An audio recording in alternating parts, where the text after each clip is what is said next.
30 minute का वक्त हमने उसके लिए तय कर रखा है। इस तरह से ये 2 घंटे की बहस पूरी होगी। 2-3 बुनियादी बातें हैं जिनका हमें ध्यान रखना है। किसी भी किस्म की नारेबाजी में हमें शरीक नहीं होना है।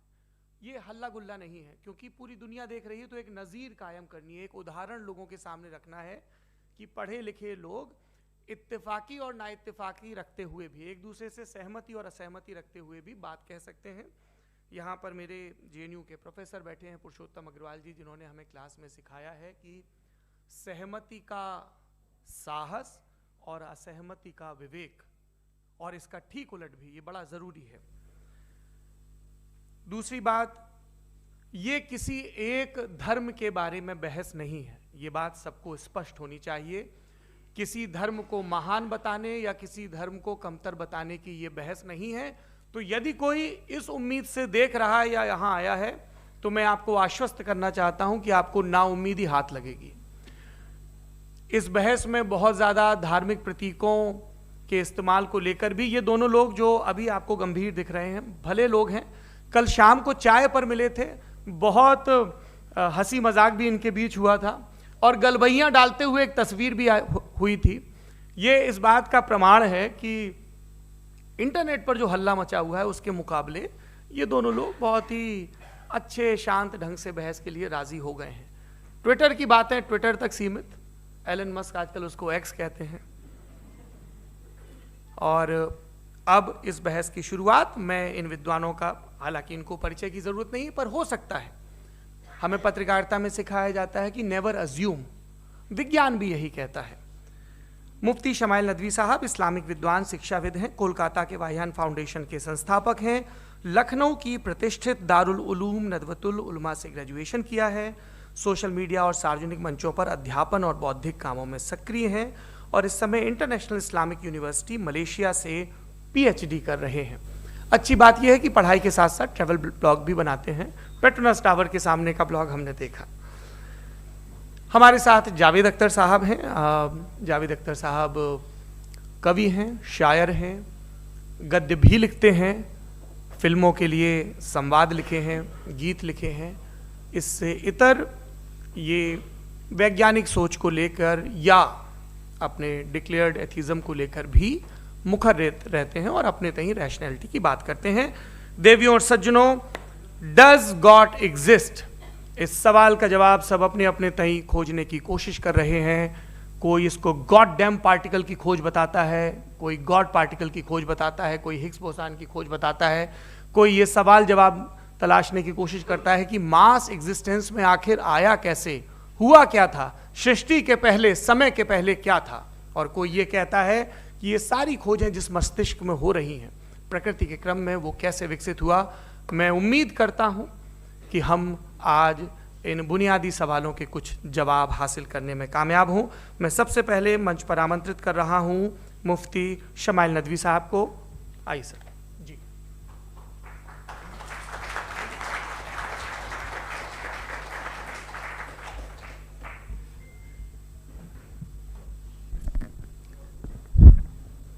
एक आखिरी गुजारिश, बोलना शुरू करें, आप लोग प्लीज अपने फोन फ्लाइट मोड पे या साइलेंट मोड पे रखें। एक बार चेक कर लें, कई बार बेध्यानी हो जाती है।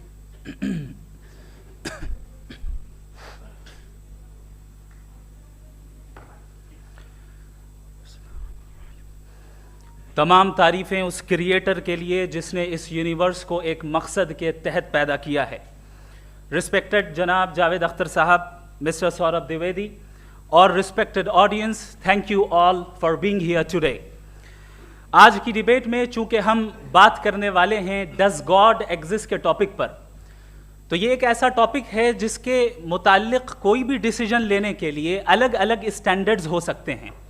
लिहाजा डिबेट के शुरू में ये ज़रूरी है कि हम ये जान लें कि आज के इस टॉपिक में कौन सा स्टैंडर्ड सही होगा और कौन सा गलत होगा। सबसे पहला स्टैंडर्ड जिसे मैं समझता हूं कि हमारे रिस्पेक्टेड जनाब जावेद अख्तर साहब बड़ी तेज़ी के साथ उसकी तरफ लपकेंगे, वो है साइंस। जबकि साइंस दर हकीकत खुदा के एग्जिस्टेंस को डायरेक्टली साबित करने या उसके एग्जिस्टेंस को डिनाई करने के लिए स्टैंडर्ड नहीं बन सकती। और उसकी वजह क्या है? ये मैं नहीं कह रहा, ये वो लोग कह रहे हैं जो साइंस के एक्सपर्ट्स हैं। नेशनल एकेडमी ऑफ साइंस कहती है science doesn't have the processes to prove और disprove the existence of God. Why? क्योंकि साइंस का ताल्लुक एम्पेरिकल एविडेंस से है, और एम्पेरिकल एविडेंसेस का ताल्लुक हमारे नेचुरल और फिजिकल वर्ल्ड से है, जबकि गॉड नॉन फिजिकल और सुपर नेचुरल रियलिटी है। लिहाजा नॉन फिजिकल रियलिटी को आप उस टूल के साथ नहीं चेक कर सकते जिसका काम फिजिकल रियलिटी को तलाश करना है। लिहाजा आज इस डिबेट में गॉड की एग्जिस्टेंस को साबित करने या उसे डिनाई करने में साइंटिफिक एविडेंस को एक्सेप्ट नहीं किया जाएगा। दूसरा स्टैंडर्ड हो सकता है रेविलेशन, कि रेविलेशन के जरिए हम यह साबित करें कि गॉड एग्जिस्ट करता है या नहीं। लेकिन यह स्टैंडर्ड भी आज इररेलेवेंट है। क्यों? क्योंकि रेविलेशन मेरे नजदीक सोर्स ऑफ नॉलेज है, वैलिड सोर्स ऑफ नॉलेज है, लेकिन हमारे जावेद अख्तर साहब के नजदीक ये वैलिड सोर्स ऑफ नॉलेज नहीं है। लिहाजा आज की डिबेट में मैं एक भी एविडेंस किसी भी मजहबी स्क्रिप्चर से नहीं दूंगा, ताकि जावेद अख्तर साहब के लिए वो अनएक्सेप्टेबल ना हो। तीसरा जो मेयार हो सकता है वो है ऑब्जर्वेशन, कि भाई कोई कहे कि हमें खुदा दिखाओ, अगर है तो दिखाओ, या ये कि खुदा के एग्जिस्टेंस पर एम्पेरिकल एविडेंस दो, तो ये है दर हकीकत गलत टूल का इस्तेमाल करना। ये ऐसा ही है कि जावेद साहब मुझसे ये मुतालबा करें कि मुफ्ती साहब आप मेटल डिटेक्टर के जरिए प्लास्टिक डिटेक्ट करके दिखाएं।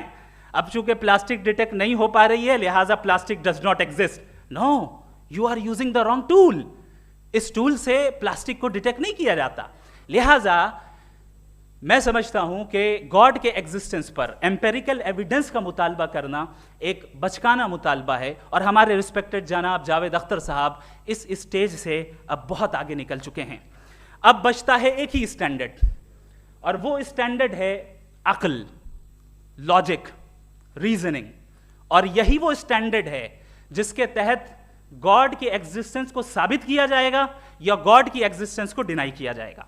लेकिन चूंकि ये बहुत इंपॉर्टेंट और सेंसिटिव टॉपिक है, इसलिए लॉजिकल आर्ग्यूमेंट भी ऐसा होना चाहिए जो डेफिनेटिव हो, इनडेफिनेटिव ना हो, जो 2 और 2 4 की तरह बिल्कुल वाजे हो, जिसे लॉजिकली रिजेक्ट करना पॉसिबल नहीं हो। फॉर एग्जाम्पल हम कहें हमारे रिस्पेक्टेड मिस्टर सौरभ साहब, ये एक इंसान है और तमाम इंसान कॉन्शियस बीइंग है, लिहाजा नतीजा क्या निकला? हमारे सौरभ साहब भी कॉन्शियस बीइंग है। क्या ये इनडेफिनेट आर्ग्यूमेंट है या डेफिनेट आर्ग्यूमेंट है? ये डेफिनेट आर्ग्यूमेंट है। ये 2 और 2 की तरह वाजे है, इसमें किसी तरह जो है लॉजिकली इसको रिजेक्ट नहीं किया जा सकता। तो अगर आज हमारे जावेद अख्तर साहब ऐसी कोई अकली दलील और लॉजिकल एविडेंस दें खुदा के ना होने पर जो डेफिनेट भी हो, तो मैं ये ऐलान करता हूं कि यकीनन मैं उस एविडेंस को कबूल करूंगा और उस पर गौर करूंगा। लेकिन साथ में यह भी ऐलान कर देता हूं प्रेडिक्शन के तौर पर कि ऐसा कोई डेफिनेट आर्ग्यूमेंट कोई नहीं पेश कर सकता। दलील हम देंगे और डेफिनेटिव दलील देंगे, लॉजिकल दलील देंगे, ऐसी दलील देंगे जो एंटायर एथिस्टिक वर्ल्ड उसे रेफ्यूट नहीं कर सकती। चलें अब हम एक एग्जाम्पल सोचते हैं, एक सिनेरियो, सिंपल सिनेरियो, तमाम ऑडियंस से गुजारिश है, हम और आप एक आइसोलेटेड आइलैंड पर हैं, ऐसा आइलैंड जहां पे हमसे पहले कोई कभी नहीं गया। चलते चलते आपके सामने अचानक आपने देखा एक पिंक कलर की बॉल पड़ी हुई है। सबसे पहला सवाल आपके जहन में क्या आएगा कि ये बॉल यहां क्यों आई, कैसे आई, ये पिंक कलर की ही क्यों है, कोई और कलर भी हो सकता था, ये इसी शेप में क्यों है, कोई और शेप भी हो सकता था। नेचुरली आप इस तरफ पहुंचेंगे कि कोई ना कोई है जिसने इन स्पेसिफिक प्रॉपर्टीज के साथ इस बॉल को बनाया है और यहां पे रखा है। चूंकि आप जानते हैं कि ये जो बॉल है इसका एग्जिस्ट करना जरूरी नहीं है, ये एग्जिस्ट कर भी सकती थी, नहीं भी कर सकती थी, और एग्जिस्ट करना ही था तो किसी और फॉर्म में करती, किसी और कलर में करती। अब आप इस बॉल को एक्सपैंड करते चले जाएं, एक्सपैंड करते चले जाएं, एक्सपैंड करते चले जाएं, यहां तक कि ये बॉल यूनिवर्स के साइज की हो जाए। बताइए कि क्या साइज के बढ़ जाने से सवाल बदल जाएगा? हरगिज नहीं बदलेगा। अभी भी सवाल रहेगा, ये यूनिवर्स कहां से आया, इन स्पेसिफिक प्रॉपर्टीज के साथ कहां से आया, क्यों आया, किसने बनाया, ये सवाल उस वक्त भी वैलिड रहेगा। लेकिन ये सवाल अगर हम जनाब जावेद अख्तर साहब से करें तो चूंकि इनका वर्ल्ड व्यू एथिस्टिक है, और सिर्फ इनका नहीं, मतलब जितने भी एथिस्ट हैं और एथिस्टिक वर्ल्ड व्यू को रखने वाले से अगर आप ये सवाल करें कि ये यूनिवर्स कहां से आया, तो इनका जवाब या तो आर्ग्यूमेंट फ्रॉम इग्नोरेंस होगा या डॉगमेटिक होगा। या तो ये कहेंगे कि मुझे नहीं पता कि ये कहां से आया, लिहाजा गॉड डज नॉट एग्जिस्ट, ये आर्ग्यूमेंट फ्रॉम इग्नोरेंस है। या ये कहेंगे कि ये यूनिवर्स खुद ब खुद बन गया, इसका मतलब ये है कि उस बॉल को भी खुद ब खुद बन जाना चाहिए, लेकिन बॉल के ताल्लुक से ये एक्सप्लेनेशन एक्सेप्ट नहीं की जाएगी कि ये खुद ब खुद बन गई, लेकिन यूनिवर्स के ताल्लुक से कर दिया जाएगा। इसे हम दूसरे अल्फाज में डॉगमा भी कह सकते हैं। दूसरी चीज, हमारे जावेद अख्तर साहब जरूर गॉड ऑफ गैप्स की मिसाल भी जरूर देंगे, और मिसाल देंगे कि पहले ज़माने में बिजलियां कड़कती थी तो लोगों ने किसी एक खुदा की तरफ, और बारिश होती थी तो दूसरे खुदा की तरफ मंसूब कर दिया, उनके पास दलील नहीं थी। यह हमारा वर्ल्ड व्यू है ही नहीं, यह हमारा वर्ल्ड व्यू है ही नहीं, क्योंकि नेचुरल फिनोमेना के प्रोसेस की इंटरप्रिटेशन को जान लेने से यह कहां से साबित हो गया कि गॉड एग्जिस्ट नहीं करता है। इस पर मैं इंशाअल्लाह अभी आगे बात करूंगा। आप हजरात ये भी देखेंगे, और मैं ये एक्सपेक्ट करता हूं कि हमारे रिस्पेक्टेड जनाब जावेद अख्तर साहब जरूर इमोशनल आर्ग्यूमेंट्स भी देंगे, जो कि एक लॉजिकल फेलेसी है जब बात आती है ट्रुथ को डिसाइड करने में। क्यों? मिसाल के तौर पर वो कहेंगे कि अगर गॉड है तो ईविल क्यों एग्जिस्ट करता है, जबकि मैं कहता हूं ईविल का एग्जिस्ट करना गॉड के एग्जिस्ट करने की दलील है, उसके खिलाफ नहीं है। चूंकि अगर गॉड है तो हम सब उसके सामने अकाउंटेबल हैं, और अगर हम अकाउंटेबल हैं तो अकाउंटेबिलिटी के लिए ईविल का मौजूद होना जरूरी है, उसके बगैर हम अकाउंटेबल नहीं हो सकते। और अगर हम अकाउंटेबल नहीं हैं तो हम जनाब जावेद अख्तर साहब से पूछेंगे कि आप बताएं कि फिर सफरिंग इस दुनिया में क्यों है? अगर खुदा नहीं है तो सफरिंग क्यों है? और उन लोगों के जज्बे का क्या जिनके अंदर सफरिंग के बाद इंतकाम लेने का जज्बा पाया जाता है और वो इस दुनिया से ऐसे ही चले गए, क्या उनकी सारी तकलीफें बेकार चली जाएंगी? अब आ जाएं उसी एग्जाम्पल की तरफ कि बॉल, मुझसे अगर कोई पूछे इस बॉल को किसने बनाया और या इस एक्सपेंडेड बॉल को किसने बनाया, मैं कहूंगा कि चूंकि ये यूनिवर्स और इस यूनिवर्स की तमाम चीजें कॉन्टिंजेंट हैं। कॉन्टिंजेंट होने का मतलब ये होता है कि जो अपने एग्जिस्टेंस पे किसी के ऊपर डिपेंड करती हो, तो जाहिर है ये यूनिवर्स कॉन्टिंजेंट है। और अगर कोई चीज कॉन्टिंजेंट नहीं है तो मैं रिक्वेस्ट करूंगा कि मुझे दिखा दें कि कौन सी चीज यूनिवर्स में कॉन्टिंजेंट नहीं है, हम भी जरा गौर कर लें और हम भी देख लें।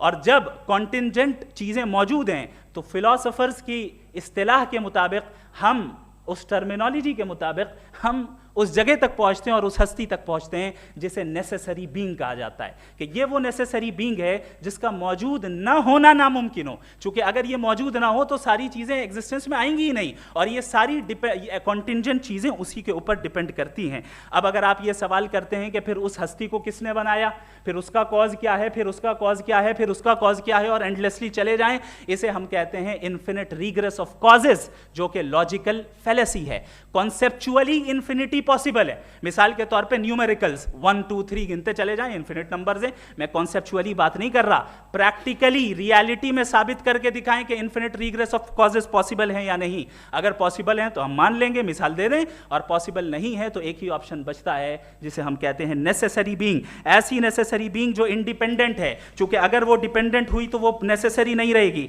ऐसी इंडिपेंडेंट बीइंग जो इटर्नल है, अगर वो इटर्नल नहीं होगी, उसकी बिगिनिंग होगी तो वो खुद कॉन्टिंजेंट है। ऐसी बीइंग जो पावरफुल है, क्योंकि कॉन्टिंजेंट को एक्चुअलाइज करने के लिए पावर चाहिए। ऐसी बीइंग जो इंटेलिजेंट है और नॉलेजेबल है, क्योंकि ये यूनिवर्स स्पेसिफिक फॉर्म और स्पेसिफिक लॉज ऑफ नेचर के तहत प्रिसाइजली चल रहा है। Thank you. थैंक यू मुफ्ती साहब। मैं इन दलीलों के बाद जावेद अख्तर साहब से गुजारिश करूंगा, आप बैठ के बोलना चाहेंगे या बाहर? जी।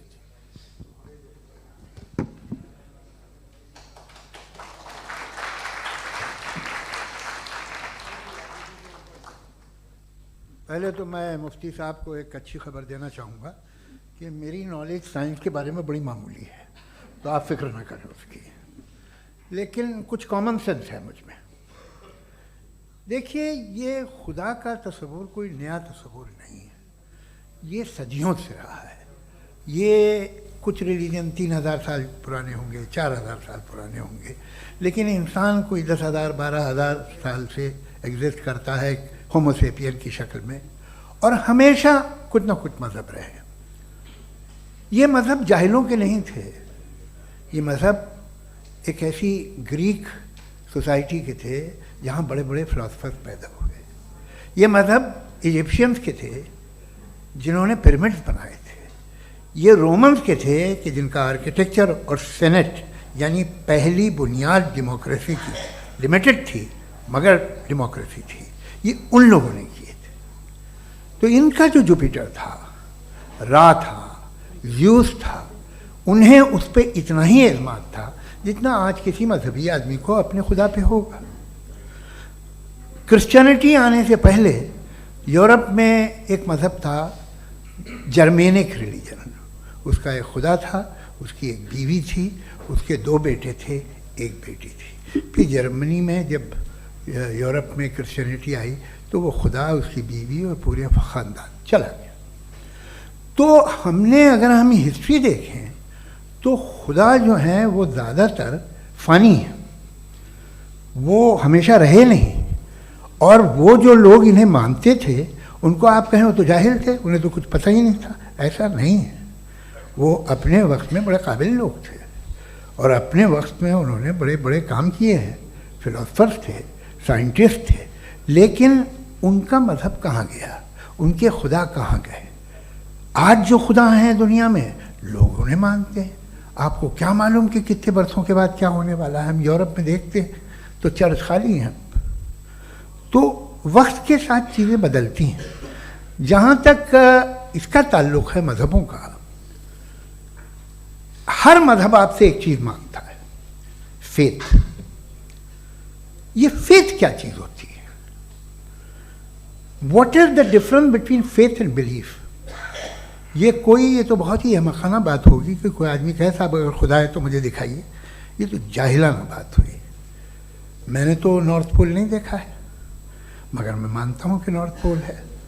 मैं क्यों मानता हूँ? इसलिए कि अगर ये दुनिया राउंड है तो उसका कोई टॉप होगा। कुछ लोग हैं जो वहाँ गए भी हैं, कॉमन सेंस कहता है कि ऐसा होगा, सबूत है, गवाह है, रीज़न है। तो ये मेरा फेथ नहीं है। तो फेथ में और बिलीफ में डिफरेंस क्या है? जो मज़हब मांगता है आपसे, हर मज़हब फेथ मांगता है। फेथ का मतलब ये है कि ना कोई गवाह हो, ना कोई सबूत हो, ना कोई रैशनल हो, ना कोई लॉजिक हो, ना कोई प्रूफ हो, मगर तुम एक बात को मानो। ये है फेथ। वरना बिलीफ होता। अगर इसमें कुछ भी सबूत होते, गवाह होते, तो फिर इसे आप बिलीफ कहते हैं। जैसे मेरा बिलीफ है कि नॉर्थ पोल है, मेरा फेथ थोड़ी है। फेथ इन तमाम शर्तों को रद्द करता है। तो फिर स्टुपिडिटी क्या है? अगर मैं एक बात ऐसी मानूं जिसकी ना कोई लॉजिक है, ना कोई रैशनल है, ना कोई प्रूफ है, ना कोई गवाह है, ना कोई सबूत है, और मैं उसे मानूं, तो ये स्टुपिडिटी हुई। इसे ही भाई कल को मैं यकीन कर लूं कि एलॉन मस्क जो है मेरा भाई है, तो मुझे इंतहाई खुशी होगी, सुकून भी बहुत मिलेगा मुझे। लेकिन और कहे भाई क्यों मानते हो, क्या सबूत है? भाई वो तो अमेरिकन है और तुम तो इंडियन हो, वो तो नस्ल अलग है, तुम्हें कभी मिले भी नहीं। साहब देखिए मेरा फेथ है, इस पर बात ना किया। फेथ का मतलब ही यह है कि आप प्रूव नहीं कर सकते। अगर आप प्रूव कर सकते हो तो फेथ की ज़रूरत ही नहीं, फिर तो आप बात करेंगे, आप कितनी बहस कर लीजिए। अल्टीमेटली दुनिया का हर मज़हब फेथ पे टिका है, और फेथ का मतलब है एक ऐसा यकीन जिसका कोई सबूत, कोई गवाह, कोई रैशनल नहीं। अब आप ये कहें, क्या आप ये क्यों कह रहे हैं कि साहब ये कायनात किसने बनाई? कमाल ये है कि आपने बताया कि एक आइलैंड पे गए और एक बॉल देखी। आपने ये नहीं कहा कि आइलैंड किसने बनाया, आपको सिर्फ बॉल पे हैरत हुई। हमने आइलैंड पे हमने हैरत नहीं की, होते हैं आइलैंड। इसी तरह ये आइलैंड है, सितारे, ये गैलेक्सीज, ये सब आइलैंड हैं खला में। हम उन्हें टेकन फॉर ग्रांटेड लेते हैं, हम पूछते नहीं किसने बनाए। आपने जजीरे के बारे में भी नहीं पूछा है। मेरी पैदाइश कैसे हुई? क्या मैं प्लान्ड पैदा हुआ था? I was plan to be born, या एक लकी स्पर्म था जो किसी एग से चिपक गया? मेरी पैदाइश रैंडम। और इंसाफ जिसे आप कहते हैं, इंसाफ का तो नेचर से कोई वास्ता ही नहीं है। जो आप कहते हैं कि एक दिन इंसाफ मिलेगा, इंसाफ is a human concept, nature में कोई इंसाफ नहीं। अगर शेर हिरन को खा जाता है तो उसे कोई सजा नहीं मिलती। अगर एक आंधी आती है और हरे भरे पेड़ों को उखाड़ के फेंक देती है तो आंधियों की जेल नहीं होती है। नेचर में इंसाफ नहीं, इसलिए मुझे नेचर को इंसाफ की जरूरत भी नहीं। नेचर तमाम एक है। अब हम कहें कि साहब ये देखिए जो मैंने खाना खाया था ये मेरी आँख तो नहीं यूँ कर दिया उसे तो इसे सज़ा मिलनी नहीं, वो सिस्टम है, ऐसे ही चल रहा है।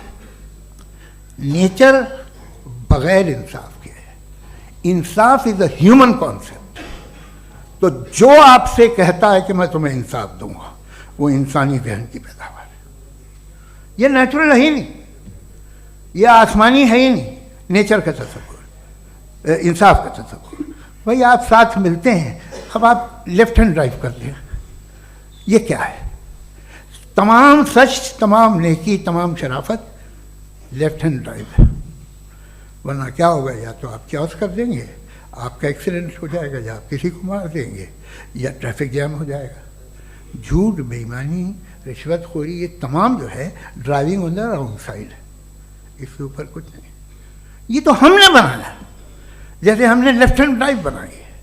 ये कॉन्सेप्ट ऑफ इंसाफ जो है ये हमारा है, इसका नेचर से कोई वास्ता नहीं। शेर खा जाता है हिरन को, उसे जेल होती है क्या? कुछ भी नहीं, है ही नहीं। तो ये जो दुनिया के रिलीजन प्रॉमिस करते हैं आपसे इंसाफ, इसी से मालूम होता है कि ये मैन मेड है। ये तसव्वुर कहीं और का है ही नहीं। जो नेचर है, कुछ लोग कहते हैं नेचर ही खुदा है, तो नेचर में तो इंसाफ नहीं कहीं। और आप वादा कर रहे हैं कि तुम्हें मरने के बाद इंसाफ मिलेगा। मुझे अगर मिलेगा तो मैं बहुत खुश हूँगा, लेकिन मैं यकीन नहीं कर पाता हूँ, इसलिए कि मैं फेथ नहीं पैदा कर सकता। The very fact that religions demand faith, इसका मतलब है कि उनके पास जस्टिफिकेशन नहीं है। अच्छा साहब, फिर रिलीजन अगर मॉडरेशन में है, कोई सा भी रिलीजन, वो आप में कुछ खूबियाँ भी पैदा करता होगा। देखिए उससे ये फ़ायदा है, वो फ़ायदा है। अल्कोहल जो है वो ज़्यादातर दवाओं में यूज़ होती है, और एक सर्वे किया गया था अमेरिका में कि लॉन्जिटिविटी किन लोगों की है। तो एक तरफ वो लोग थे जो शराब पीते ही नहीं थे, और एक तरफ वो थे जो एक बोतल शराब रोज़ पीते थे। सबसे ज़्यादा लंबी उम्र उनकी है जो 2 पैग नाप के शराब पीते और खाना खाते हैं। मगर हम शराब को बुरा समझते हैं, मैं भी बुरा समझता हूँ। क्यों? ऐसा होता नहीं। कुछ चीज़ों में आदत होती है कि वो बढ़ती है। आज तक में एक आदमी दूध पीता है, आप 10 साल बाद भी मिलेंगे तो एक ही गिलास पीता होगा। ऐसा नहीं होता, सुबह से दूध पीता रहता है। मिल्कोहलिक मैंने नहीं देखे, अल्कोहलिक होते हैं। ये टेंडेंसी है मजहब की कि वो बढ़ता है, जैसे कैंसर बढ़ता है, जैसे शराब बढ़ती है। कुछ लोग होंगे जो उसे सही तरह से यूज़ करते हैं। मुझे यकीन है कि हमारे मुफ्ती साहब भी उनमें से एक हैं, इनसे बहुत खुशी हुई मुझे इनसे मिलकर। लेकिन कितने लोग हैं कि आज आप देखते हैं दुनिया में जो तबाहियाँ हैं, इनमें कितना हाथ है उन लोगों का जो बिलीवर कहते था मजहब ये नहीं कहता, ना कहता होगा, मगर जब ये मजहब पीते हैं तो ऐसे बिहेव करते हैं। थोड़ा सा अगर हो तो शायद बहुत अच्छी बात, लेकिन शराब थोड़ी सी नहीं रहती, उसमें टेंडेंसी है पहले। थोड़ा सा अगर 2-3 कैंसर के सेल हो ना बॉडी में तो आदमी स्लिम रहेगा, लेकिन वो 2-3 सेल नहीं रहते, वो मल्टीप्लाई होते हैं। जावेद साहब, टाइम पूरा हो गया। टाइम हो गया तो बस बात खत्म हो गई। अच्छा, मुझे कुछ और कहने को था भी नहीं। जी, मैं पहले जवाबी दौर के लिए इनवाइट कर रहा हूं मुफ्ती साहब को। Your rebuttal round 1, you have 7 minutes.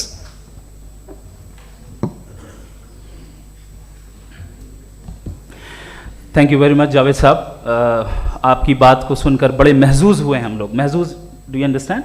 We enjoyed. Okay, अब थोड़ा सा लॉजिकली उसको हम लोग देखते हैं। दरअसल हम लोगों ने कल गुजारिश की थी मुफ्ती साहब से भी, जावेद साहब से भी, कि हिंदुस्तानी ज़बान आम फहम सबको समझ में आ जाए और जहाँ कहीं आप मुश्किल शब्द इस्तेमाल करें वहाँ बताते भी चलें। Thank you. तो सबसे पहले हमारे रिस्पेक्टेड जावेद साहब ने हवाला दिया कि खुदा फ़ानी है, कितने मजहब आगे चले गए, किसी ने जुपिटर को खुदा माना, किसी ने किसी को माना। मैं कहता हूँ जिसने कॉन्टिंजेंट चीज़ को खुदा माना, गलत माना, वो खुदा ही नहीं, वो खुदा ही नहीं है। हम तो नेसेसरी बीइंग को साबित करने बैठे हैं, वो नेसेसरी कॉज जो इटरनल है, जो अबदी भी है और अजली भी है, हम किसी और को साबित करने नहीं बैठे। दूसरी चीज उन्होंने कहा कि फेथ एंड बिलीफ, ये एक ऐसी डेफिनेशन है फेथ की जो इन्होंने पहली मर्तबा पेश की है, या माफ कीजिएगा इन्होंने पहली मर्तबा पेश नहीं की है, रिचर्ड डॉकिंस ने पहली मर्तबा पेश की है। मुझे मालूम है ये सोर्स कहां से है। एपिस्टेमोलॉजिकली फेथ और बिलीफ का फर्क आप इस तरह नहीं कर सकते सर। फेथ सही भी होता है, गलत भी होता है, बिलीफ सही भी होता है, गलत भी होता है। जो लॉजिक, रीजन और एविडेंस से बैक्ड होगा वो फेथ सही होगा। और आप जिस फेथ की बात कर रहे हैं कि इलॉजिकल है और उसके पीछे नहीं है, तो we are on the same page. हम नहीं मानते उस फेथ को, जो फेथ ऐसा हो जिसके पीछे कोई लॉजिक ना हो, एविडेंस ना हो, हम नहीं मानते। हम तो उस फेथ के कायल हैं जिसके पीछे लॉजिक हो और एविडेंस हो। तो बिलीफ सही भी होता है, गलत भी होता है, फेथ भी सही होता है और गलत भी होता है। तो आज फेथ और बिलीफ के डिफरेंस पे बात नहीं हो रही। आज आप चाहे फेथ एक्सेप्ट कर लें या बिलीफ एक्सेप्ट कर लें, आज ये बात होगी कि ट्रूथ क्या है, चाहे ट्रू बिलीफ सही है या ट्रू फेथ सही है, और फॉल्स फेथ क्या है और फॉल्स बिलीफ क्या है, बात इस पे हो रही। दूसरी चीज इन्होंने पूछा स्टुपिडिटी फिर क्या है। अगर फेथ रिलीजन स्टुपिडिटी नहीं है तो और क्या है? चूंकि फेथ का मुतालबा करते हैं तो स्टुपिडिटी क्या है? मैं कहता हूं स्टुपिडिटी एथिज्म है। उसकी वजह यह है कि आप एक सड़क पे जा रहे हो और आप किसी गार्डन में जाएं और देखें वहां लिखा है फूलों के साथ I love Javed Akhtar, and I really do, I love you sir. So जब आप वहां पर पहुंचे तो वहां पहुंचकर अब ये बताएं, क्या आप ये कहेंगे वाह व्हाट अ नेचुरल सिलेक्शन? ये क्या नेचुरल सिलेक्शन है? नहीं, ये प्रिसाइजली डिजाइंड है, इसके पीछे डिजाइनर है। लिहाजा अगर कोई एक ऐसी कॉमन सेंस की बात को कबूल नहीं कर रहा है कि यूनिवर्स जो इतने प्रिसाइजली काम कर रहा है, हम कह दें कि खुद ब खुद बन गई, मैं समझता हूं इससे बड़ी स्टुपिडिटी और कुछ नहीं है। ये इर्रेशनल चीज है। फिर हमारे सर ने कहा कि आपने बॉल पे फोकस किया, आइलैंड पे फोकस नहीं किया। अरे आइलैंड को किसने बनाया यही समझाने के लिए तो बॉल की मिसाल दे रहा हूं। और बॉल भी कॉन्टिंजेंट है, आइलैंड भी कॉन्टिंजेंट है, दोनों नेसेसरी बीइंग का मुतालबा करते हैं। आगे इन्होंने कहा कि नेचर में कोई इंसाफ नहीं है। हम डिसाइड करते हैं कि मोरालिटी क्या होती है, इंसाफ क्या होता है। हम डिसाइड करते हैं, जैसे ड्राइविंग सीट में ट्रैफिक वाला, ये तो किसी खुदा ने नहीं कहा, ये है, इसे कहते हैं फॉल्स इक्विवेलेंस। ये एक लॉजिकल फेलेसी है। आपने जो है मिसाल दी ड्राइविंग की और ट्रैफिक की, ये सब्जेक्टिव मोरालिटी है। आप सब्जेक्टिव मोरालिटी को मिसाल बनाकर ऑब्जेक्टिव मोरालिटी के ऊपर नहीं थोप सकते। इंसाफ की ऑब्जेक्टिव मोरालिटी। अगर आप ये कहते हैं कि नेचर में इंसाफ नहीं है तो इंसाफ का न होना ये नेचुरल हुआ, तो फिर नेचर को नेचर रहने दे, क्यों हम इतना स्ट्राइव कर रहे हैं दुनिया में इंसाफ लाने के लिए? ये तो इलॉजिकल बात है, इर्रेशनल बात है। इसलिए बहुत सी चीजें ऐसी हैं जो ऑब्जेक्टिवली जो है इविल या गुड हैं, और बहुत सी चीजें ऐसी हैं जो सब्जेक्टिवली हैं। सब्जेक्टिवली जो मोरल होता है या इमोरल होता है उसको हम सोशल कंसेंसस से या पर्सनल प्रेफरेंस से डिसाइड करते हैं। लेकिन जो ऑब्जेक्टिव मोरालिटी है, जिसमें इंसाफ आया, जो इन्होंने बार बार रिपीट किया, ये ऑब्जेक्टिव है, सब्जेक्टिव नहीं है। अगर आप कहते हैं ये सब्जेक्टिव है तो मेरा सवाल आपसे ये है, क्या सोशल कंसेंसस के जरिए अगर जुल्म को सही करार दे दिया जाएगा तो आप जुल्म को जस्टिफाई करेंगे? दूसरी चीज इन्होंने ये कहा कि 2 पैक शराब पी लें तो वो उतने पे नहीं रहता, बढ़ जाता है। यही मामला मजहब के साथ है। 2 पैक आप पी लें बढ़ेगा। तो ये एक ऐसी मिसाल है, इसको कहीं भी फिट कर लें कि आप एथिज्म पे जब फिट करें, जब आप 2 पैक एथिज्म का लेंगे ना तो वो बढ़ बढ़ के नॉर्थ कोरिया बनेगा। Thank you.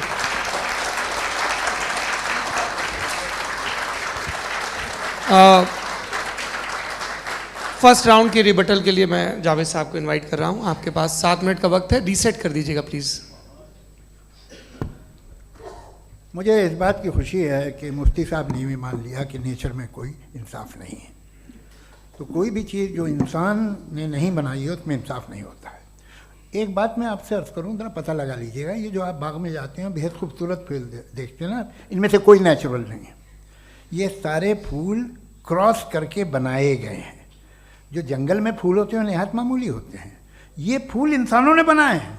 जो आप बाग में देख के वाह वाह कहते हैं, ये इंसानों के बनाए हुए हैं। डिफरेंट फूलों को क्रॉस करके, डेवलप करके, फिर क्रॉस करके इस तरह से बनाए गए। नेचुरल फ्लावर नहीं।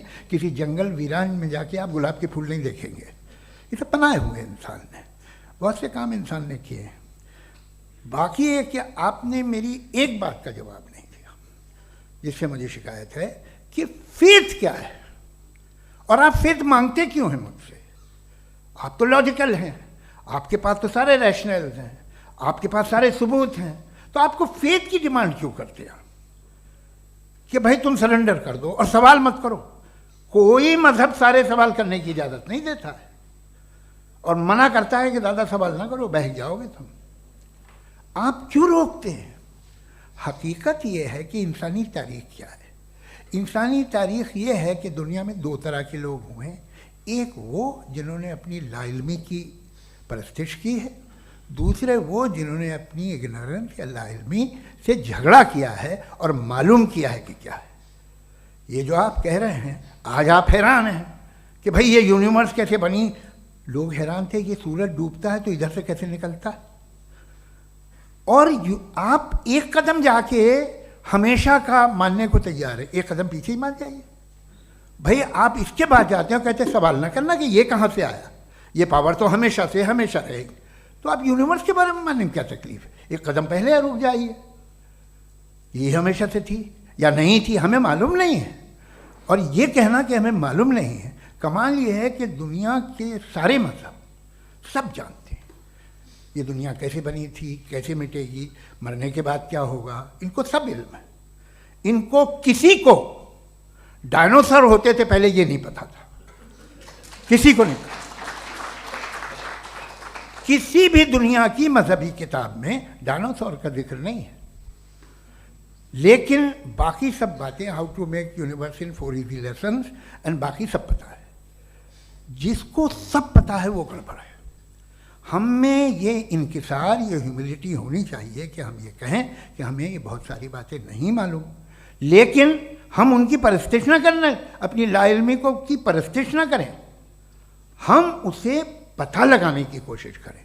जिस दुनिया में आप बैठे हैं सर, ये हॉल जो है, ये इलेक्ट्रिसिटी जो है, ये माइक जो है, जिस हवाई जहाज से आप आए थे, वो जिस कार से आप यहाँ आए हैं, ये सब उन लोगों की बनाई हुई है जिन्होंने सवाल किए थे। ये दुनिया जिसमें आप आज आराम से हैं, ये उन लोगों की बनाई है कि जिन्होंने सवाल किए थे। और हर स्टेज पे इन सवालों को मकरूह कहा गया था, गलत कहा गया था। आप ज़रा तारीख पढ़िए, एक बड़ी दिलचस्प किताब है बर्ट्रैंड रसेल की, जिसमें उसने रिलीजन एंड साइंस कि कब से रिलीजन जो है साइंस के अगेंस्ट है। और हद तो ये है कि भाप के इंजन के खिलाफ थे, स्टीम इंजन के भी खिलाफ थे, और फतवे हुए उन पर, वेटिकन ने दिए। तो ये हमेशा, अभी जैसे ही ये राइट विंगर आते हैं अमेरिका में पावर में, तो वो जो अपना ये क्या बोलते हैं उसे, सीड क्या बोलते हैं, सीड क्या जो, हाँ नहीं सीड जो होते हैं जिन पे जी नहीं भाई, वो जो ह्यूमन बॉडी के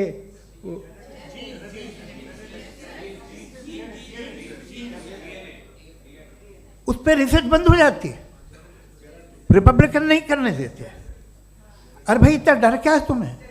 एक ज़माने में बहुत नाराज़ थे ये सारे मजहबी लोग कि ये इंसान तो इंसान बनाने की कोशिश कर रहा है। आपको क्या तकलीफ भाई, बना ले तो बना लेने दो, ये खौफ क्या है? और ये सब आज जो आप कह कर रहे हैं नामुमकिन है, ये कैसे हुआ? मुझे एक किस्सा याद आता है। जब मैं 6ठी क्लास में था तो मैं मैथमेटिक्स में बहुत वीक था, तो एक टीचर रख दिया गया, उसने 1 2 3 4 5 6 7 तो सिखा दिया मुझे।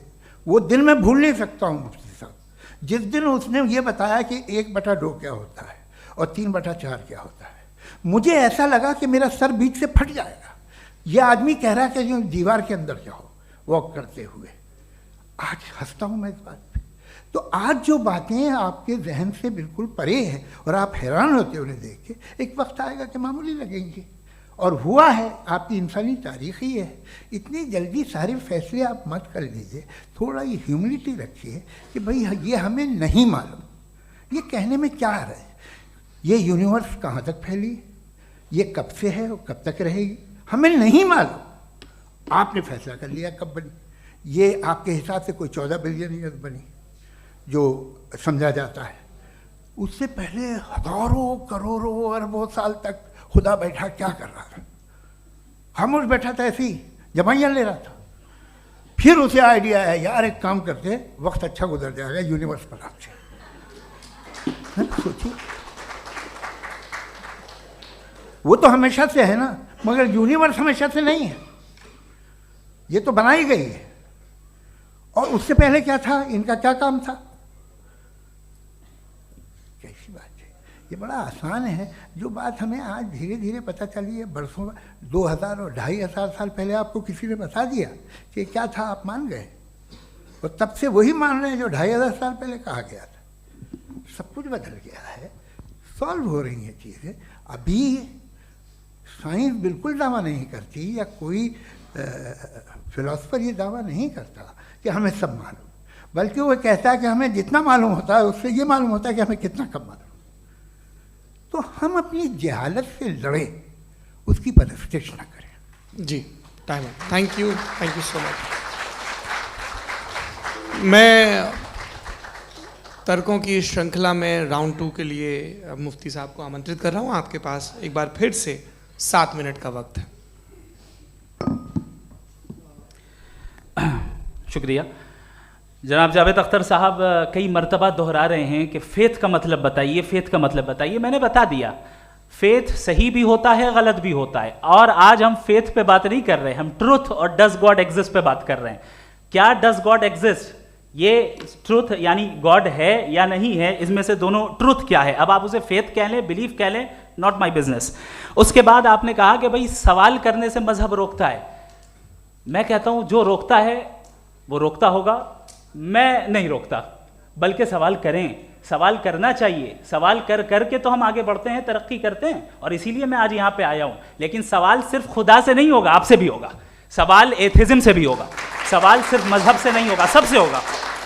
और आज मैं सवाल करूंगा और उम्मीद है कि आप जवाब देंगे। अभी तक आपने वैसे कॉन्टिंजेंसी आर्गुमेंट का कोई जवाब नहीं दिया है। चलें, आपने कहा यूनिवर्स के बारे में इटर्नल क्यों नहीं बोल देते।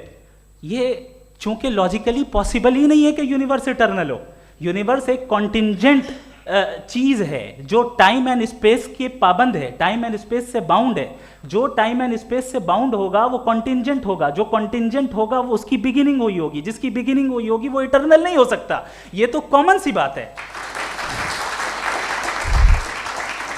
आपने कहा कि किसी मजहबी किताब में डायनासोर का जिक्र नहीं है। अफसोस कि आज तक किसी मैथमेटिक्स के किताब में मुझे डायनासोर का जिक्र नहीं मिला।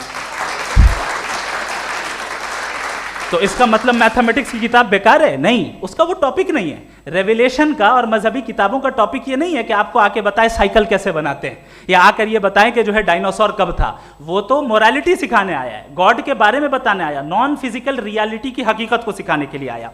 रिलीजियन साइंस को रोकता है? नहीं रोकता। अगर रोकता है तो गलत करता है। रिलीजियन साइंटिज्म को रोकता है, जिसमें हमारे जावेद साहब मुब्तला हैं। साइंस और साइंटिज्म में फर्क है। साइंटिज्म यह है कि आप समझें कि साइंस और साइंटिफिक मेथोडोलॉजी ये नॉलेज को हासिल करने का वाहिद सोर्स ऑफ नॉलेज है। यह है साइंटिज्म। हम इसे रिजेक्ट करते हैं। हम साइंस को तो तरक्की करते हैं, भाई आप हमारी पूरी तारीख कर लें, पढ़ लें तो आपको पता चल जाएगा। बहरहाल ये अलग टॉपिक है। उसके बाद इन्होंने एक लफ्ज़ कहा, वेटिकन ने फतवा दिया। वेटिकन का फतवे से कोई ताल्लुक नहीं है, दोनों कॉन्ट्राडिक्टरी अल्फाज हैं। उसके बाद उन्होंने कहा कि भाई हमें नहीं मालूम। अगर नहीं मालूम तो क्लियरली कह देना कि नहीं मालूम है, इसमें क्या हरज है। तो वही तो मैं कह रहा हूं ना कि आप कह दें कि नहीं मालूम, लेकिन क्लेम क्यों कर रहे हैं कि गॉड एग्जिस्ट नहीं कर रहा है। आप कह दें नहीं मालूम है, हो सकता है हो सकता ना हो, लेकिन आप क्लेम कर रहे हैं। The moment you say God does not exist, this is a claim. And now the burden of proof is upon you too, जैसे हमारे ऊपर है। और क्यों है मैं बताता हूं, क्यों है ये भी मैं बताता हूं। फिलोसॉफिकली जो क्लेम होता है ना, सिर्फ ये नहीं होता कि इंसान कहे पॉजिटिव क्लेम करे और नेगेटिव क्लेम करे तो बर्डन ऑफ प्रूफ नहीं है। आप मिसाल के तौर पे मैं कहूं कि फुला उस कमरे में कोई नहीं है, मैंने एक नॉलेज का क्लेम किया है।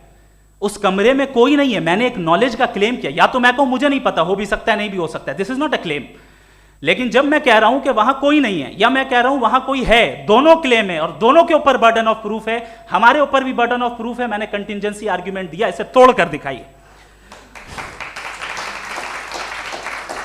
आखिरी चीज, इन्होंने कहा कि खुदा दुनिया बनाने से पहले 150 साल पहले या करोड़ों साल पहले क्या कर रहा था। अरे हजरत, चलें बहरहाल मैं जवाब दे देता हूं, आप हमारे रिस्पेक्टेड पर्सनालिटी हैं, अगर आप नहीं होते तो मैं इसे एंटरटेन ही नहीं करता।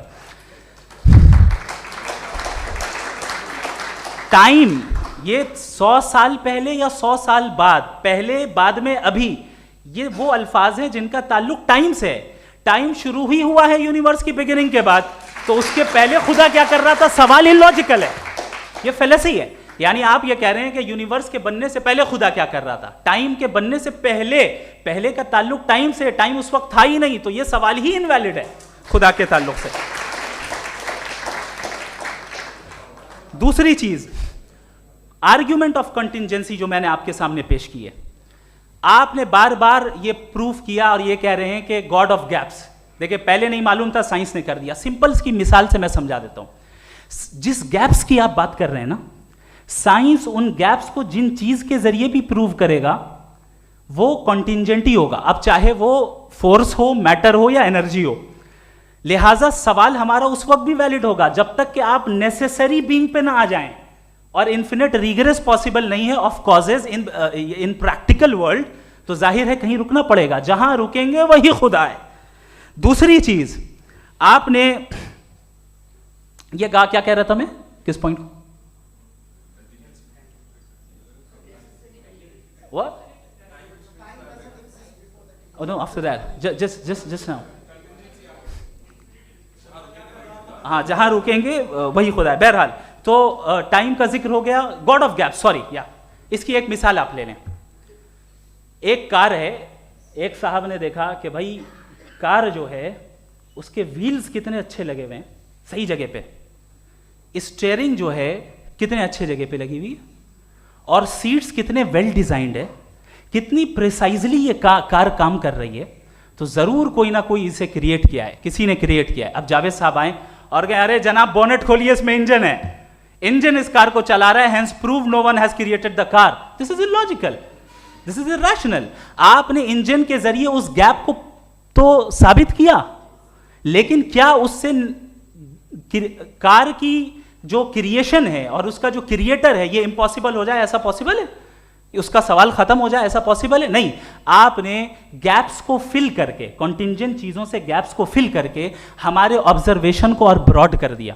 अब हमें और पता चल गया कि ये जो कार है इसका सिस्टम कितना ज्यादा कॉम्प्लेक्स है। पहले कम समझते थे, अब कॉम्प्लेक्सिटी और ज्यादा वाजे हो गई। अब हमें समझ में आ रहा है कि हमारी सर्टेनिटी और बढ़ गई कि जरूर इस कार को किसी ना किसी ने बनाया। यही मामला यूनिवर्स का है। साइंस हमेशा फिजिकल वर्ल्ड की चीजों को ही फिल करती जाएगी और फिजिकल चीजों से ही करती जाएगी, चूंकि एम्पेरिकल एविडेंस का ताल्लुक फिजिकल वर्ल्ड से है। आप साइंस के जरिए मेटाफिजिकल रियलिटी को कभी साबित नहीं कर सकते। ये रॉन्ग टूल का इस्तेमाल करना है। ये वही काम है कि आप मेटल डिटेक्टर से प्लास्टिक डिटेक्टर करने चलें, जो कि जाहिर है सही नहीं है। Thank you.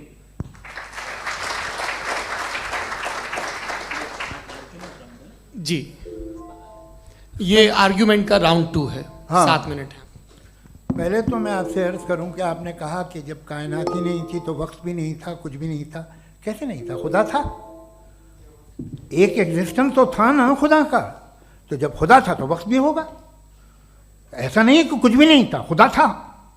अच्छा, बाकी एक आपने कहा साहब आप साबित कीजिए, आपके पास भी लॉजिक है या मेरे पास भी लॉजिक है। आप मेरा जिम्मेदारी नहीं है साबित करना कि खुदा है। बर्टन रसल ने बड़ी अच्छी बात कही। बर्टन रसल ने बड़ी अच्छी बात कही। मैं आपसे अगर ये दावा करूं कि एक चाय की केतली मरीख के चारों तरफ घूम रही है, मार्स के चारों तरफ, तो यह आपका काम नहीं है कि आप साबित करें कि कोई चाय की केतली नहीं है। ये मेरा काम है, मैंने दावा किया है।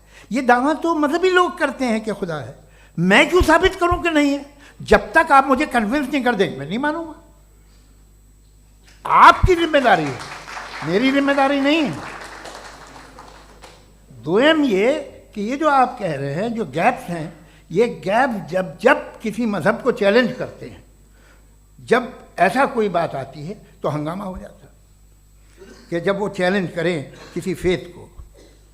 ये तमाम साइंस जो है इसे मुख्तलिफ जगहों पे मुख्तलिफ वक्तों में मज़हब ने रोकने की कोशिश की है। ये किताब है religion and science Burton Russell की, पढ़िएगा, अच्छी लगेगी आपको। तारीख़ ही है साइंस, मज़हब की साइंस से उसका यही रिश्ता है। अच्छा, अब ये हम सोचें कि बहरहाल ये वजूद जो है मज़हब और ये बिलीव इन गॉड इंसान को बेहतर बना देता है, तो एक काम कीजिए, हिंदुस्तान वर्ल्ड का नक्शा लीजिए और मार्क कीजिए कि रिलीजन कहाँ कहाँ ज़्यादा है, कहाँ कहाँ, चाहे वो लैटिन अमेरिका हो या मिडल ईस्ट हो या फार ईस्ट हो या हिंदुस्तान के वो इलाके जहाँ मजहबियत ज़्यादा है। रख दीजिए नक्शा अलग। अब दूसरा नक्शा कि कहाँ कहाँ नाइंसाफ़ी, रिप्रेशन, औरतों के हुकूक की पामाली, जुल्म, डिक्टेटरशिप कहाँ है, नक्शा एक ही होगा।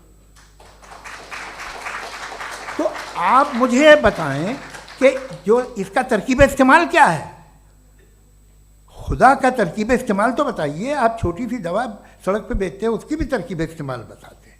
इसके इस्तेमाल से तो फ़ायदा नहीं हुआ किसी को। जो सारे के सारे ख़राब मुल्क हैं, ख़राब समाज है, वो सारे जुल्म खुदा के नाम पे करते हैं। वो गलत करते हैं, सही करते हैं, मुझे क्या लेना देना उससे। इस्तेमाल से मालूम होता ना। एक विस्की की बोतल कभी शायद देखी हो आपने, लाल रंग की होती है, उस पर रोशनी और छपड़ा इंतहाई खूबसूरत लगती है, क्या बिगाड़ रही है किसी का? उसका इस्तेमाल गलत है, इसलिए आप उसे नापसंद करते हैं। इसका इस्तेमाल गलत है, इस तसव्वुर का इस्तेमाल ही गलत है और हमेशा से गलत हुआ है। आप देख लीजिए, इंसानी तारीख देख लीजिए, आज देख लीजिए, हिंदुस्तान देखिए, दुनिया देख लीजिए क्या हो रहा है। इसे कैसे इस्तेमाल कर रहे हैं फेथ वाले लोग? क्या फेयर हैं, जस्ट हैं, जो अपने खुदाओं पे यकीन रखते हैं? वो किस तरह के लोग हैं? वो लोगों को इंसाफ देते हैं, वो बेहतर इंसान बने। तो इस दवा का फ़ायदा क्या है? चलो बहुत फ़ायदा हो रहा तो मैं इस्तेमाल कर लूँगा, मगर मुझे तो इस दवा का कोई फ़ायदा दिखता ही नहीं। मुझे तो ऐसा लगता, मैं एक और बात बताऊँ, अगर कोई आदमी मजहबी है और अच्छा आदमी है तो मैं उसकी बहुत इज्जत करता हूँ, इसलिए कि मेरा ख्याल है मजहबी आदमी का अच्छा होना मुझसे अच्छा होने से ज़्यादा मुश्किल है। भाई हर चीज़ की एक लिमिट है। आप इतना भाग सकते हैं, इतना नहीं भाग सकते, इतना वज़न उठा सकते, इतना नहीं उठा सकते, इतना दूर देख सकते हैं, इतना दूर नहीं देख सकते। उसी तरह कॉमन सेंस कहता है कि आप में नेकी का भी एक कोटा होगा।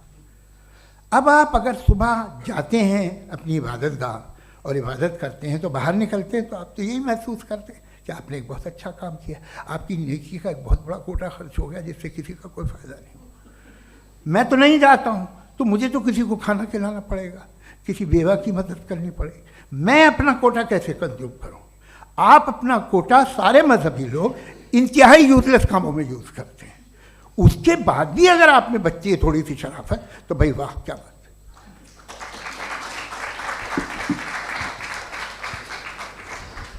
एक तो मुझे ये बात बहुत अच्छी लग रही है कि दोनों ही विद्वान समय को मानते हैं और बहुत समय से अपनी दलीलें और बाज़ दफ़ा समय से पहले अपनी तकरीरें पूरी करके अपनी अपनी कुर्सी पर बैठ रहे हैं।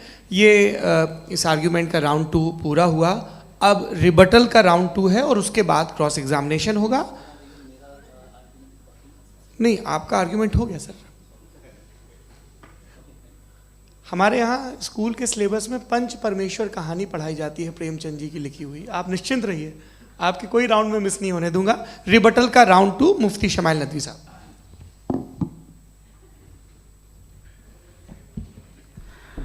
असल में जो हकीकी प्रॉब्लम है, असल प्रॉब्लम है वो ये है कि जावेद साहब के पास कॉन्सेप्ट ऑफ गॉड क्लियर नहीं है। इन्होंने कहा कि कायनात से पहले खुदा तो था, तब भी तो टाइम होगा। ये टाइम कायनात का हिस्सा है। हम खुदा, उस खुदा को मानते हैं, नेसेसरी बीइंग का टाइमलेस होना ज़रूरी है, चूंकि वो टाइम का क्रिएटर है। जब उसने टाइम को क्रिएट किया तो वो खुद टाइम पे कैसे होगा? उसने जब स्पेस को क्रिएट किया तो खुद स्पेस में कैसे होगा? अगर वो टाइम एंड स्पेस को पहले से ही उसका पाबंद है तो फिर किस चीज को उसने क्रिएट किया? लिहाजा ये सवाल गलत है कि खुदा था तो टाइम होगा, बिल्कुल नहीं। टाइम के पाबंद हम हैं, खुदा नहीं है। हम फिजिकल वर्ल्ड से ताल्लुक रखते हैं, वो मेटाफिजिकल रियलिटी है। दूसरी चीज इन्होंने मिसाल दी कि चाय की केतली हवा में घूम रही होगी, और पता नहीं शायद वो बर्टन रसल का उन्होंने हवाला दिया। बहरहाल यही प्रॉब्लम है। प्रॉब्लम यही है कि हम चीज़ों के दरमियान डिफ्रेंशिएट नहीं कर पाते हैं। ये जो आपने मिसाल दी ये इमेजिनेशन है, और मैं जो साबित कर रहा हूं वो लॉजिकल नेसेसिटी है। आप इमेजिन करने आए तो कुछ भी करें, जुपिटर में पिंक एलिफेंट होगा, यूनिकॉर्न होगा, करें, उससे कायनात पे क्या फर्क पड़ता है? उससे आप लॉजिकल नेसेसिटी साबित नहीं कर सकते। मैं तो उस प्राइम कॉज की बात कर रहा हूं, उस नेसेसरी बीइंग की बात कर रहा हूं जिसके बगैर इस कायनात का एग्जिस्टेंस मुमकिन नहीं है। दूसरी चीज, मजहब को साइंस चैलेंज करती है वगैरह वगैरह, ये हमारा टॉपिक ही नहीं है।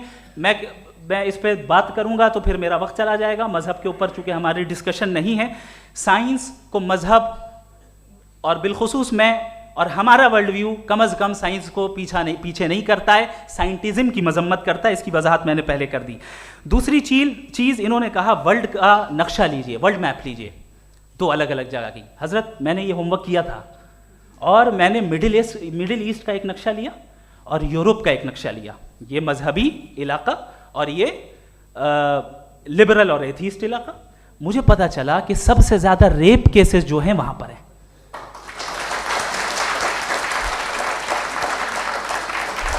मुझे ये पता चला यूएन की रिपोर्ट के मुताबिक, मैं ये अपने घर से नहीं लेके आ रहा, कि जो वर्किंग वुमेन है यूरोपियन कंट्रीज में, उसमें 81% वुमेन सेक्सुअल हैरेसमेंट का वर्क में शुमार हो रही है। ये मिडिल ईस्ट में नहीं हो रहा है, वो मजहबी लोग हैं इसलिए नहीं हो रहा है। दूसरी चीज आपने ये कहा कि मजहबी आदमी का अच्छा होना हमारे अच्छे होने से बहुत मुश्किल है, बहुत मुश्किल है। तो इसका मतलब यह है कि गॉड के अलावा आपके पास अच्छे और बुरे का कोई स्टैंडर्ड है। मैं चाहूंगा कि कन्वर्सेशनल स्टाइल वाले डिस्कशन और सेगमेंट पे इसी पे बात कर लेते हैं। Thank you very much.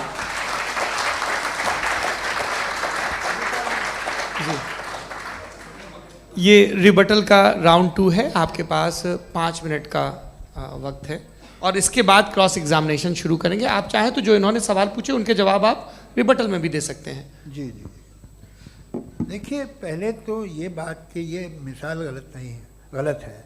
इन्होंने पहले ही हमको डिसार्म कर दिया, कह लिया अकल से मामला सॉल्व नहीं हो सकता, लॉजिक से आप पहुंच नहीं सकते। ये एक मेटाफिजिकल चीज़ है। मेटाफिजिकल अजीब सा लफ्ज़ है, ठीक से किसी को माने नहीं मालूम इसके, तो ऐसा लगता है कुछ बड़ी चीज़ है। अरे भाई क्या होता है मेटाफिजिकल, बताओ, खड़ी हो। ये एक लफ्ज़ है जो कहीं भी इस्तेमाल हो जाता है। जब आप एक बात कर रहे हैं और आप मुझसे बहस कर रहे हैं तो मुझे मेटाफिजिकल मत बताइए, आप लॉजिकली मुझे प्रूफ किए। और अगर लॉजिकली आप नहीं बात करते साहब ये मेटाफिजिकल है, तो फिर हम आप बात क्या कर रहे हैं? मेरा आपका किस ज़बान में कॉन्वर्सेशन होगा? और ये कहना कि वक्त पहले नहीं था, तो फिर क्यों कहते हैं ये हमेशा से और हमेशा रहेगा? हमेशा वक्त है, तो आप कैसे कहते हैं वो हमेशा से है और हमेशा रहेगा? हमेशा का मतलब है कोई वक्त, अगर वक्त ही नहीं है तो हमेशा कैसे? बाहर वो रहेगा। अब मैं ये देखता हूँ, आपने कहा ना कि वहाँ रेप ज़्यादा होते हैं, तो हम एक बात देखते हैं कि दुनिया जिस पे वो कादर मुतलक है, जिसकी मर्ज़ी के बगैर पत्ता भी नहीं हिलता, ओमनीपोटेंट है, ये दुनिया चल कैसे रही है? और इस दुनिया का हाल क्या है? 45,000 बच्चे जो 10 साल की उम्र से कम थे वो गाजा में मरे। भूख से काला हांडी में बच्चे मरते हैं और डिप्थेरिया से मरते हैं। डिप्थेरिया अजीब मर्ज है, गले में जाली बनना शुरू होती है, बच्चा नीला हो जाता है, गरीब का बच्चा, इसलिए कि उपास इलाज नहीं। ये कादर मुतलक है, जो चाहे कर दे। इससे आप दुआएं मांगते हैं हमारी ये काम कर दे वो कर दे, तो इसका मतलब डे टू डे लाइफ में वो इंटरफेयर करता है और ये देख रहा है वो। अगर वो वाकई भी है फॉर डिस्कशन सेक, तो मैं जब दुनिया देखता हूँ तो मेरे दिल में उसके लिए कोई इज्जत नहीं पैदा होती। ये क्या कर रहे हो तुम पूरे ऑल पावरफुल हो, ओमनीपोटेंट हो, ओमनी प्रेजेंट हो। तुम तो वहाँ गाजा में रहे होगे ना, तुम हर जगह हो। तुम देख रहे थे कि बच्चे की कैसे धज्जियाँ उड़ रही, तुम देख रहे थे और तुम चाहते हो मैं तुम्हारी परस्तिश करूँगा, तुम हो भी। अरे यार, इससे अच्छे तो हमारे चीफ प्राइम मिनिस्टर हैं, कुछ तो ख्याल करते हैं। कमाल है, आप किसकी इबादत कर रहे हैं? अगर वो है भी, ये दुनिया नाइंसाफी से, जुल्म से, जबर से, तशद्दुद से भरी हुई। और आप ये मत कहिएगा कि वो देख रहा है और वो बताएगा एक दिन। अगर वो देख रहा है और इंटरफेयर नहीं करता तो आप दुआ क्यों मांगते? आप कहते हैं मेरा ये काम करा दे, इसके मतलब है वो दखल दे सकता है, वो आपको नौकरी दिलवा सकता है, भले दूसरे आदमी को न मिले, मगर आपका काम कर देगा चूंकि आपने दुआ मांगी है। तो जब वो आपको नौकरी दिला सकता है, लड़की की शादी कर सकता है, बेटे को ग्रीन कार्ड दिलवा सकता है, तो कम से कम ये जो मर रहे हैं बच्चे, इनको रोक दे, कुछ तो करे। मुझे तो दुनिया में, इस दुनिया का कोई मालिक है, इसका ओमनीपोटेंट कोई रूलर है, और ये दुनिया ऐसी चल रही है। मैं तो चाहूँगा कि भाई ना हो, अगर हो तो बड़ी शर्मिंदगी की बात है। शुक्रिया।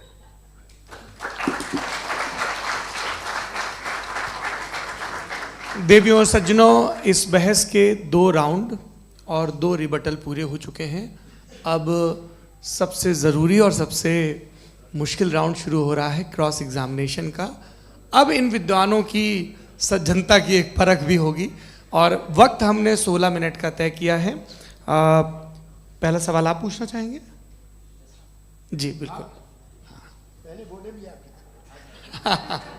आप माइक ले लीजिएगा हाथ में, ये नीचे से ऑन किया। जी मैं बोलता हूँ, ये डायस हटा सकते हैं क्या हम थोड़ा क्विकली? डायस पीछे कर दीजिए बस थोड़ा सा, है ताकि ये जो दाएं बाएं लोग बैठे हैं, इसे हटा ही दीजिए। अब हम वहाँ तो जाने वाले नहीं, आराम से आराम से दोनों तरफ से हटा दीजिए।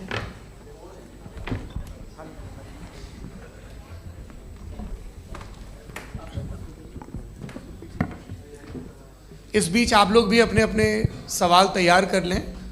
ये ध्यान रखेंगे कि मैं यहाँ से सवाल लूँगा, आप लोगों को अपना हाथ ऊपर करना है, अपना नाम बताना है और अधिकतम 3 वाक्यों में अपना सवाल पूरा करना है। कई लोग सवाल की जगह भाषण देने लगते हैं, उससे आज बचना है।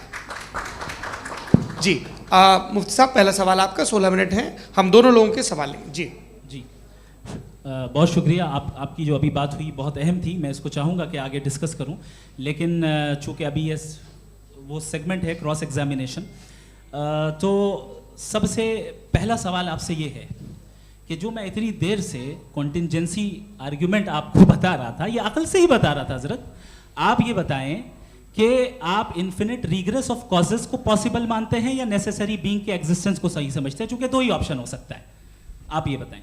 देखिए, आपको मैं ईमानदारी से बात करूँ, एक तो मैं कॉन्टिजेंसी वर्ड ठीक से समझता नहीं, और इस वक्त भी जो आपने अंग्रेज़ी के अल्फाज इस्तेमाल किए वो ज़रा थोड़े से मुझे डिफ़िकल्ट और कॉम्प्लिकेटेड लगे, तो आप ज़रा सिंपल ज़बान में सवाल कर सकते हैं? बिल्कुल कर सकता हूँ जी। यूनिवर्स की हर चीज़ कॉन्टिंजेंट होने का मतलब ये है कि वो अपने एग्जिस्टेंस में किसी के ऊपर डिपेंडेड है। जो भी चीज़ डिपेंडेड होगी वो चीज़ इंडिपेंडेंट नहीं हो सकती, तो उसका कोई ना कोई कॉज होगा।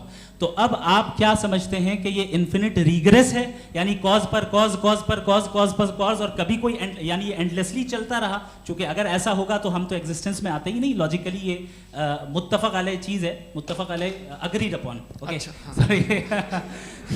इस पे हमने एग्री किया था कि मुश्किल शब्द आएगा तो अर्थ बताना पड़ेगा। तो इन्फिनिट रिग्रेस तो पॉसिबल नहीं है, तो कहीं ना कहीं आपको रुकना पड़ेगा ऐसे नेसेसरी बीइंग पर। नहीं, कोई ज़रूरत नहीं रुकने की। किसने कहा आप रुकना पड़ेगा? आप रुकते हैं खुदा पे, आप नहीं रुकते। आप कहते हैं वो हमेशा से, जब उस वक्त से है जब वक्त नहीं था। आप कहाँ रुकते हैं कि अब हुआ था वो? आप नहीं कहते। हम क्यों नहीं मान सकते कि यूनिवर्स जो है और बल्कि मल्टीवर्सेस जो है वो हमेशा से हैं, वो बनती है, बिगड़ती है। एक हमारे यहाँ एक चीज़ है ब्लैक होल, वो समेट लेता है वापस, फिर ब्लास्ट होता है, फिर फैल जाता है। और इसमें हमारी तो खैर कोई औकात ही नहीं है। इंसान की एक छोटे से ज़र्रे पे हम 50-60 साल की उम्र रखते हैं, जो करोड़ों अरबों साल की कायनात है उसमें, और पैदा भी नहायत ही बेहुदा वजह से हुए थे। तो इसमें ये सोचना कि इसकी वजूहात और ये क्यों है, ये डिपेंडेंट है, ये हम देख रहे हैं। क्या मालूम, आप सोचिए कि ये जो फैल रही है कायनात, ये कहाँ फैल रही है, ये कहाँ जा रही है, और ये फैल क्यों रही है? अरे बना ली थी तुमने, रुको भैया, काफ़ी है। ये फैल क्यों रही है?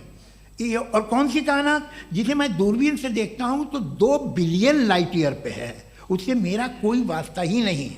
2 बिलियन ईयर यानी अगर मैं 80,000 माइल्स पर सेकेंड से चलूँ तो 20 करोड़ साल में वहाँ पहुँच जाऊँगा। इसकी ज़रूरत क्या थी? ये दुनिया, ये कायनात तो इंसान अशरफुल मखलूक़ात के लिए बनाई गई ना। तो ये सब ये टर्म समझ में नहीं आया, इसमें कोई ख़ास समझने वाली बात थी भी नहीं। ये जो अल्टीमेट कहा यह जाता है कि ये जो पूरी यूनिवर्स है, ये जो दुनिया है, ये इंसान के लिए बनाई गई। अच्छा, ये सब इंसान के लिए। क्यों साहब, सही है ना? बिल्कुल, लेकिन इसका ये मतलब नहीं कि किसी चीज के पीछे रीजन आपको नहीं पता तो रीजन नहीं है, इसे कहते हैं नहीं, मुझे नहीं पता, लेकिन मेरी जिम्मेदारी नहीं है। वो बिल्कुल सही कहा था उसने, बर्टन रसल ने, आपने उसे मजाक में टाल दिया कि भाई आप एक दावा कर रहे हैं, मैं क्यों कहूँ कि ये गलत है दावा, आप प्रूफ कीजिए, मेरे पे जिम्मेदारी ही नहीं है, मैंने थोड़ी कहा है, आप प्रूफ कीजिए कि ये सही है। आप आर्ग्यूमेंट ऑफ कंटिंजेंसी का जवाब ही नहीं दे रहे हैं। पूछना चाहेंगे? आप सवाल पूछना चाहेंगे मुफ्ती साहब से? क्योंकि ये क्रॉस एग्जामिनेशन का दौर है। आप जैसे पहले बोल रहे थे फेथ को लेके कुछ, मैं ये पूछना चाहूँगा कि खुदा ने जो भी रेवलेशन किए हैं, एक मज़हब के नहीं बहुत से मज़हबों में किए हैं, अलग अलग रेवलेशन है। कहीं कुछ एक बातें हैं, कॉन्ट्रडिक्शन भी है आपस में, कहीं कुछ आप कर सकते हैं, कहीं कुछ नहीं कर सकते। ऐसा नहीं है कि सबकी कोड ऑफ मॉरल एक है। तो ये किस्सा क्या है?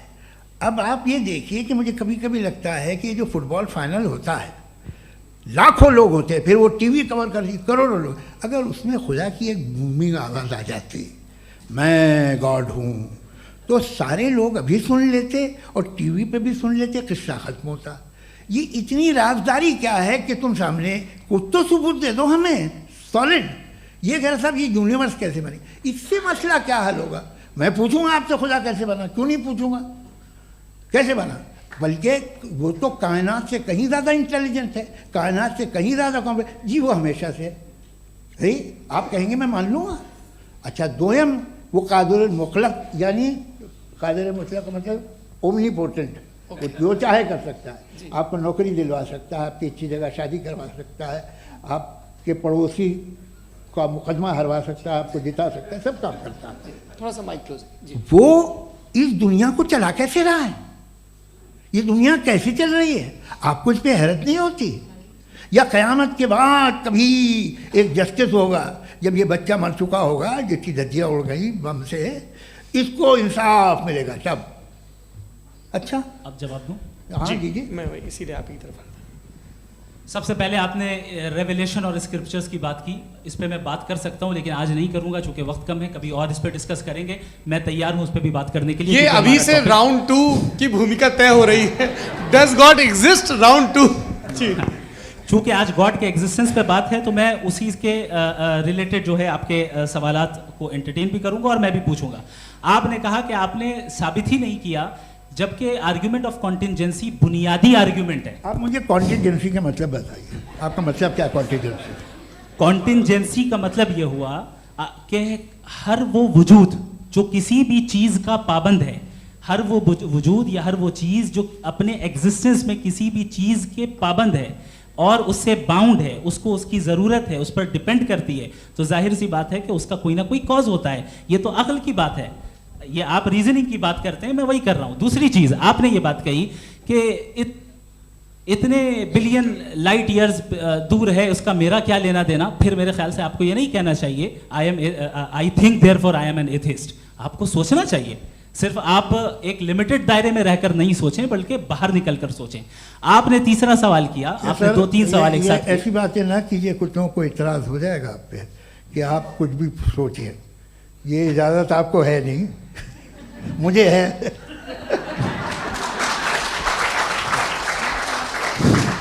जी, आपने प्रॉब्लम ऑफ इविल के ताल्लुक से सवाल किया और बार बार आप एक लफ्ज रिपीट कर रहे हैं कि ओमनीपोटेंट गॉड है, ऑल पावरफुल गॉड है। यही तो दरअसल समझना है कि गॉड का कॉन्सेप्ट क्या है। प्रॉब्लम ऑफ इविल जो है, प्रॉब्लम ऑफ इविल दर हकीकत दो असम्पशंस पर कायम है। अगर आप इन दो असम्पशंस को समझ जाएं तो ये प्रॉब्लम नहीं रहेगी, आर्ग्यूमेंट आपको समझ में आ जाएगी कि ये कोलैप्स कर जाता है। पॉइंट नंबर 1, यानी जो आपका सबसे पहला फॉल्स असम्पशन है कि गॉड मर्सीफुल है, ओमनीपोटेंट है, दुनिया में जुल्म हो रहा है। लेकिन आपको ये समझना चाहिए कि हमारे वर्ल्ड व्यू के मुताबिक गॉड सिर्फ ओमनीपोटेंट और सिर्फ मर्सीफुल नहीं है, बल्कि वो ऑल वाइज भी है और वो ऑल नोइंग भी है। उसके हर काम के पीछे हिकमत और विजडम है। ये कोई जरूरी नहीं है कि वो हिकमत और विजडम आपको समझ में आए या मुझे समझ में आए। अगर आप जो समझ रहे हैं उसके मुताबिक आप फैसला कर रहे हैं, ये लिमिटेड पर्सपेक्टिव से आर्ग्यूमेंट है। और इस चीज को हम अपनी दुनिया में, अपने लाइफ में, डेली लाइफ में इस प्रिंसिपल को एक्सेप्ट करते हैं। हम जब किसी डॉक्टर के पास जाते हैं, डॉक्टर के पास जाकर वो अगर उसने हमें कोई दवाई दी है तो हम ये तो नहीं कहते कि जब तक आपके पास जितना नॉलेज और जितना विजडम नहीं है, आपने क्यों ये दवाई दी है, तब तक हम इस चीज को एक्सेप्ट नहीं करेंगे। नहीं कहते, हम उसकी अथॉरिटी को तस्लीम करते हैं। क्यों? क्योंकि उसकी हम जानते हैं कि वो नॉलेजेबल है, वो विजडम वाला है, हमसे ज्यादा नॉलेज और हमसे ज्यादा विजडम है। बताएं सर। नहीं, डॉक्टर में और खुदा में बड़ा डिफरेंस है। डॉक्टर पढ़ा लिखा होता है एक, तो मैं उसकी बात सुनूंगा। दो ये नहीं, कुछ जवाब तो ये भी नहीं है सर। प्लीज, अगर सब ऑडियंस से बोलने लगेंगे तो फिर मतलब नहीं सिविलाइज्ड बहस का। मतलब आप ये कहें कि चूंकि आप डॉक्टर पे बिलीव करते हैं इसलिए खुदा पे बिलीव कीजिए, क्या ये मिसाल आपको समझाने के आर्गुमेंट है, इस पे आपको एतराज नहीं है। तो सिंपल बात ये है कि मैं अगर ये यकीन कर लूँ कि एक ओमनीपोटेंट, उसकी मसलहत है, ये जो बच्चे मर रहे हैं ये मसलहत है उसकी, मुझे नहीं चाहिए इसकी मसलहत। उसकी मसलहत नहीं, यही तो समझना है, मतलब एक्सपीरियंस। अच्छा, इस आपने अभी मेरी बात पूरी सुनी नहीं। मैंने कहा आपका पूरा आर्ग्यूमेंट दो फॉल्स असम्पशंस पर है। एक फॉल्स असम्पशन मैंने बता दिया, दूसरा फॉल्स असम्पशन ये है कि इस दुनिया में इविल के होने का कोई गुड रीजन नहीं है, जबकि हमारे पास बाज रीजंस मौजूद हैं, हमारे पास बाज वजूहात मौजूद हैं। अगर इस दुनिया में इविल ना हो तो आप गुड को डिफाइन कैसे करेंगे? अगर जुल्म ना हो आप इंसाफ को समझेंगे कैसे? अगर तारीकी ना हो तो आप लाइट को समझेंगे कैसे? बहुत अच्छे। अभी और सुन लें, अभी और बाकी है। ये तो बात बहुत पसंद आई साहब मुझे, कि जब तक रेप ना हो तब तक औरतों की इज्जत का ख्याल आपने मेरा जवाब पूरा सुना ही नहीं। जब तक के बच्चों का कत्ल ना किया जाए तब तक आपको बच्चों की मासूमियत की इज्जत। आपने पूरा जवाब सुना ही नहीं। क्या बात है, क्या आपने नुक्ता निकाला? आपने पूरा जवाब सुना ही नहीं। आप सुन लें, मेरी बात सुन लें। ये मैंने आपको एक चीज बताई। दूसरी चीज, इस दुनिया में हम आए हैं टेस्ट के लिए, हमारा टेस्ट हो रहा है और हर इंसान का अलग अलग अंदाज में टेस्ट होता है। और इस दुनिया में अगर इविल मौजूद है तो वो इविल जरिया है हमारे अंदर ह्यूमन नोबल क्वालिटीज को डेवलप करने का और अलग अलग फील्ड में प्रोग्रेस करने का। और अगर हमारे अंदर और इस दुनिया में इविल नहीं होता तो बताइए टेस्ट का मतलब क्या होता? अगर मैं अपने स्टूडेंट को एमसीक्यूज दूं और उसमें सिर्फ राइट आंसर लिख कर दे दूं और कहूं तुम्हारा टेस्ट हो गया, ये मीनिंगलेस है। इस दुनिया में अगर हम टेस्ट के लिए आए हैं तो जाहिर है गुड एंड इविल दोनों मौजूद है। तो अगर गुड एंड इविल दोनों मौजूद है तो ये इविल भी खुदा का बनाया हुआ है। जी हाँ, खुदा का बनाया हुआ है। लेकिन अच्छा, चलो अच्छी बात। जी बिल्कुल, तो बिल्कुल खुदा ने बनाया। अभी तो ये है कि जो मेजॉरिटी है दुनिया में वो इविल है, तो ये खुदा एक्चुअली इविल के साइड पे लग रहा है मुझे। बिल्कुल भी नहीं, मैं बताता हूं। मेजॉरिटी में तो वो है। क्या बात कर रहे हैं भाई आप? कोई भी जो मुंसिफ होगा, चाहे आपका अपना घर हो जिसके आप सबसे बड़े हैं, चाहे आपकी ऑर्गेनाइजेशन हो जो आप चलाते हैं, वहां पर आप इविल रखेंगे साबित करने को कि बाकी लोग शरीफ हैं। मेरी बात सुनिए, क्या ये आर्ग्यूमेंट ही गलत है? अगर कि जब तक के कोई इविल नहीं होगा तब तक के शरीफ आदमी शरीफ नहीं लगेगा। अगर एग्जामिनर गलत ऑप्शन दे रहा है तो एग्जामिनर इविल नहीं हो गया, जो गलत ऑप्शन को सेलेक्ट कर रहा है वो फेल होगा। क्रिएटर ने इविल को बनाया है लेकिन वो इविल नहीं है। अच्छा सुनिए मेरी बात, let me complete sir. Creator ने इविल को बनाया है टेस्ट के लिए, वो इविल नहीं है। इविल वो होगा जो उसे इख्तियार करेगा। छुरी को बनाने वाला गलत नहीं होता है, छुरी का गलत इस्तेमाल करने वाला गलत होता है। रेप को कैसे गलत इस्तेमाल करते हैं? रेप इंसान के फ्री विल का नतीजा है। ये रेप कैसे गलत इस्तेमाल होता है? ये अब सुन ले, गलत इस्तेमाल होता है। हाँ मैं बता रहा हूँ ना, कैसे गलत? मैं बता रहा हूँ कि जो इविल इस दुनिया में मौजूद है उसके कई सारे तरीके हैं। एक तरीका इंसान का अपना फ्री विल है। अब अगर कोई रेपिस्ट रेप कर रहा है तो इसका गॉड का कसूर नहीं है, वो अपने फ्री विल का गलत इस्तेमाल कर रहा है, उसको सजा मिलनी चाहिए। अच्छा। और उसी के लिए जहन्नम बनाई गई है। ये फ्री विल का भी बड़ा चक्कर। आप जब कोई बुरा काम करते हैं या कोई बुराई होती है तो ये कहा जाता है कि ये फ्री विल है। 7 billion free wills are moving on this planet. 7 billion free will. और एक आदमी अपनी फ्री विल से मुझे कत्ल कर दे तो मैं खुदा की मर्जी से मरा हूँ कि इसकी फ्री विल की वजह से? मेरी मौत खुदा के हाथ है या ये फ्री विल वाले के हाथ है? खुदा ने फ्री विल का निजाम बनाया है और उस निजाम का गलत इस्तेमाल करके कोई आपको मार रहा है, इस्तेमाल करके मेरा कत्ल कर देता है। अब मेरी मौत का जिम्मेदार कौन है? वो इंसान जिम्मेदार है। वो इंसान। जी। तो ये कहना कि और उसको खुदा ही जिंदगी उसको सजा देता है, मिलेगी। तो अब आप आगे चलिए कि ये तय करना कि अल्लाह ही या खुदा, सॉरी अल्लाह नहीं, खुदा ही जिंदगी देता है, खुदा ही मौत देता है, ये गलत है। बिल्कुल गलत नहीं है। हाँ, नहीं, निजाम उसी ने बनाया फ्री विल का। निजाम मौत और हयात का उसी ने बनाया। You are contradicting yourself. अभी आपने कहा कि एक आदमी ने फ्री विल से आपको मार दिया, इसमें उसे फ्री विल दी गई थी, उसने गलत इस्तेमाल किया। 7 billion free wills are moving on this planet और आप चाह रहे हैं कि मैं सिर्फ खुदा का ध्यान करूं। ये 7 बिलियन फ्री विल्स को मुझे लुक आफ्टर करना पड़ेगा कि नहीं? ये तो तबाहियां कर रही हैं और तबाहियां ज़्यादा हो रही हैं। बिल्कुल। तो अगर आप बताएं अगर खुदा नहीं है फॉर एग्जाम्पल, हाँ। तो आप इविल को कैसे डिसाइड करेंगे? यानी how can you define evil objectively without God? देखिए, दुनिया में 2 तरह के जानवर हैं। एक जो अकेले रहते हैं जंगल में और एक जो ग्रुप्स में रहते हैं। ग्रुप में जो भी रहेगा, चाहे वो आपका फाउंडेशन हो, चाहे कोई क्लब हो, चाहे कोई पॉलिटिकल पार्टी हो, चाहे कोई यूनिट हो, उसमें आपको इंटरैक्ट करने के रूल बनाने पड़ेंगे। यानी लोग तय करेंगे। लोग तय करेंगे। अगर लोगों ने ये तय किया कि किसी का रेप करना सही है, आप जस्टिफाई करेंगे? नहीं, आपका फाउंडेशन तो ये हो गया ना कि लोग इविल डिसाइड करेंगे। नहीं नहीं नहीं, अरे दुनिया में ऐसे ग्रुप्स हैं जो रेप को जायज़ मानते हैं सर्टेन हालात में। मैं डिटेल में नहीं जानूंगा, आप भी जानते हैं। ये जो आईसिस वाले थे, इन्होंने क्या किया था, तो उन्होंने क्या किया उसका खुदा से कोई ताल्लुक नहीं है सर। मैंने सिंपल सवाल किया कि इविल को आप डिफाइन करते कैसे हैं? आइए वापस आइए जी। आप साथ में तभी रह सकते हैं जब कुछ आप ऐसे उसूल डेवलप करें जिसमें हर एक का बेसिक तहफ़्फ़ुज़, हर एक का बेसिक राइट हो और हर एक को कोई आराम मिले। यही तरीक़ा है किसी भी ऑर्गेनाइजेशन जिसमें एक से ज़्यादा लोग हैं और वो ऐसे चलती है ज़िंदगी। उसमें अगर आप गड़बड़ करेंगे तो तबाही होगी, नुकसान होगा, बर्बादियाँ आएंगी। और अगर उसमें आप घर ले लीजिए ना, एक हस्बैंड है, एक वाइफ है, बच्चे हैं, वालदा भी हैं, 2 बहनें भी हैं, एक भाई भी है। अब इसमें कोई निज़ाम आपको चाहिए साथ में रहने का और एक दूसरे पे भरोसा रहे, एक दूसरे के बहीख्वाह हों, एक दूसरे की मदद करें, ऐसी जिंदगी। सर आपकी बात आ गई। आप ये कह रहे हैं कि लोग डिसाइड करेंगे क्या सही है क्या गलत है, यही है? मेजॉरिटी डिसाइड करेगी क्या सही है क्या गलत है? अरे भाई बिल्कुल।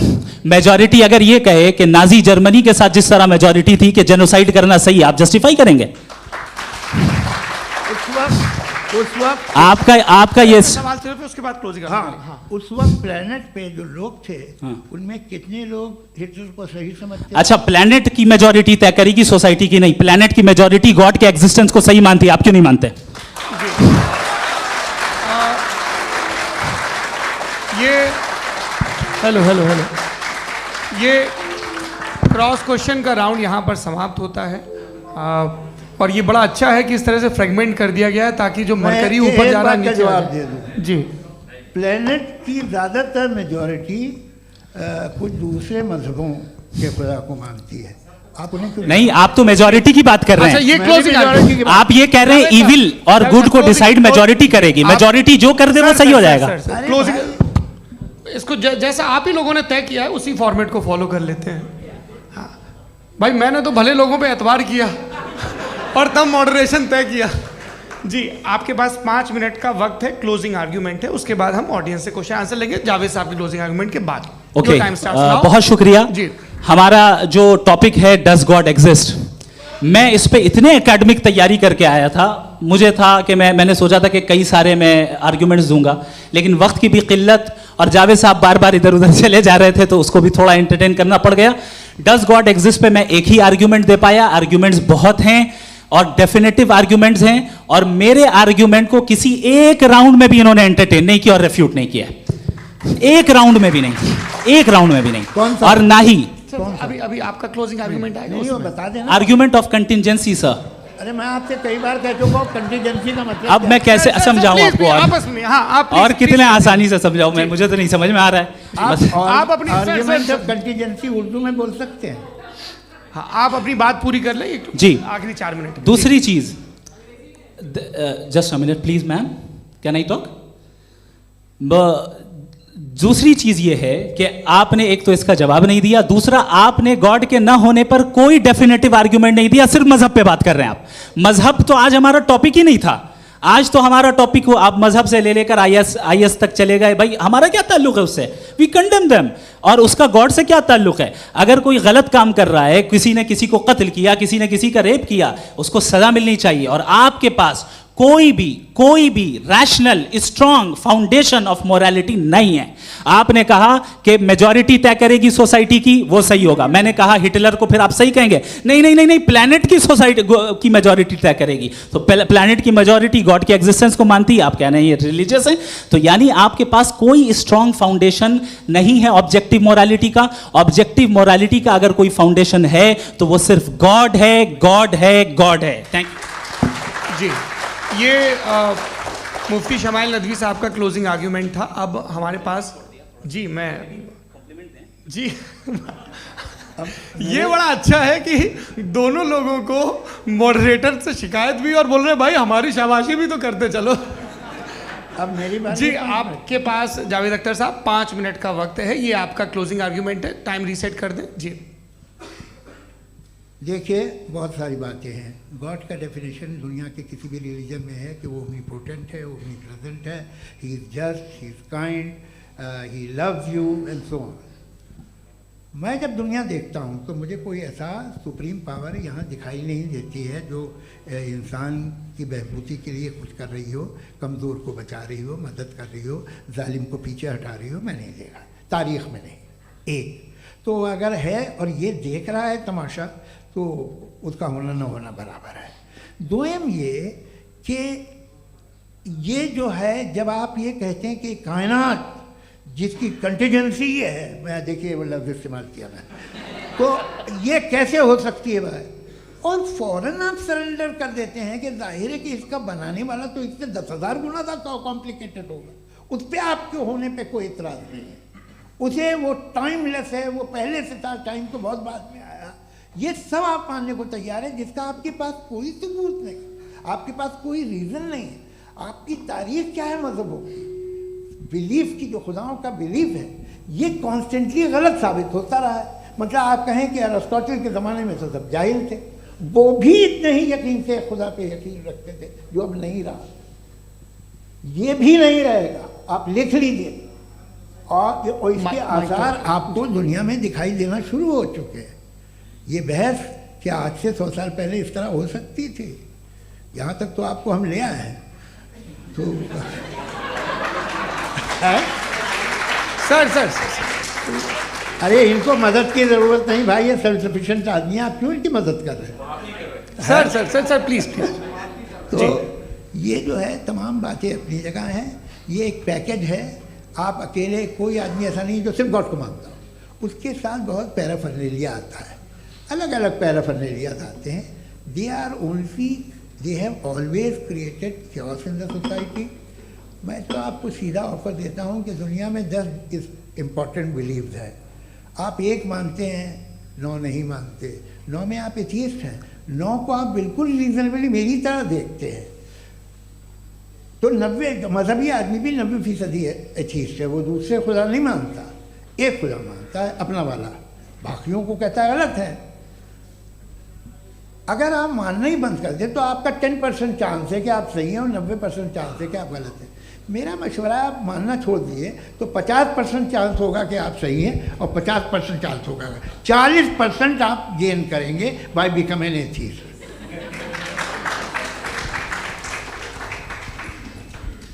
ये एक फरसूदा ख्याल है, ये ख़त्म हो रहा है। हो सकता है मेरी ज़िंदगी में ना हो, लेकिन ये हो जाएगा।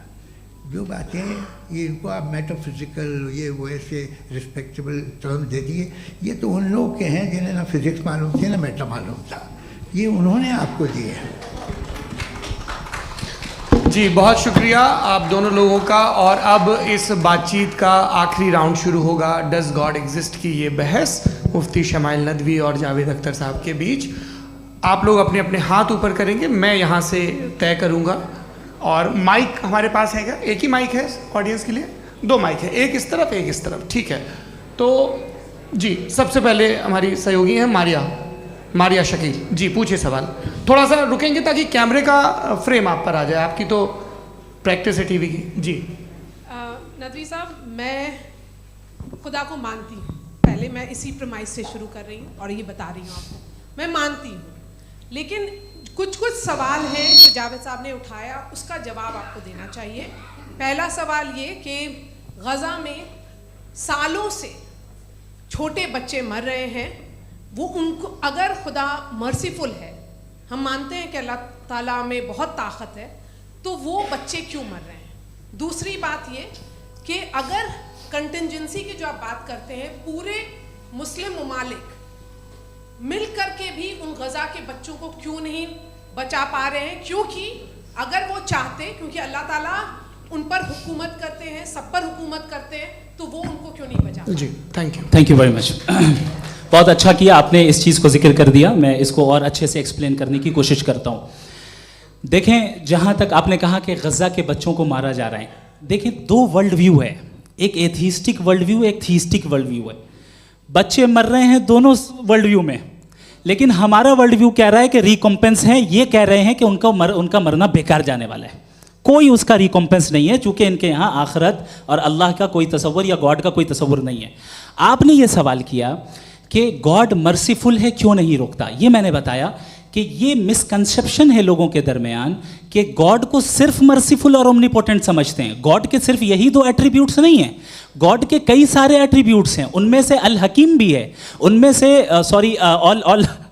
ऑल वाइज भी है, ऑल नोइंग भी है।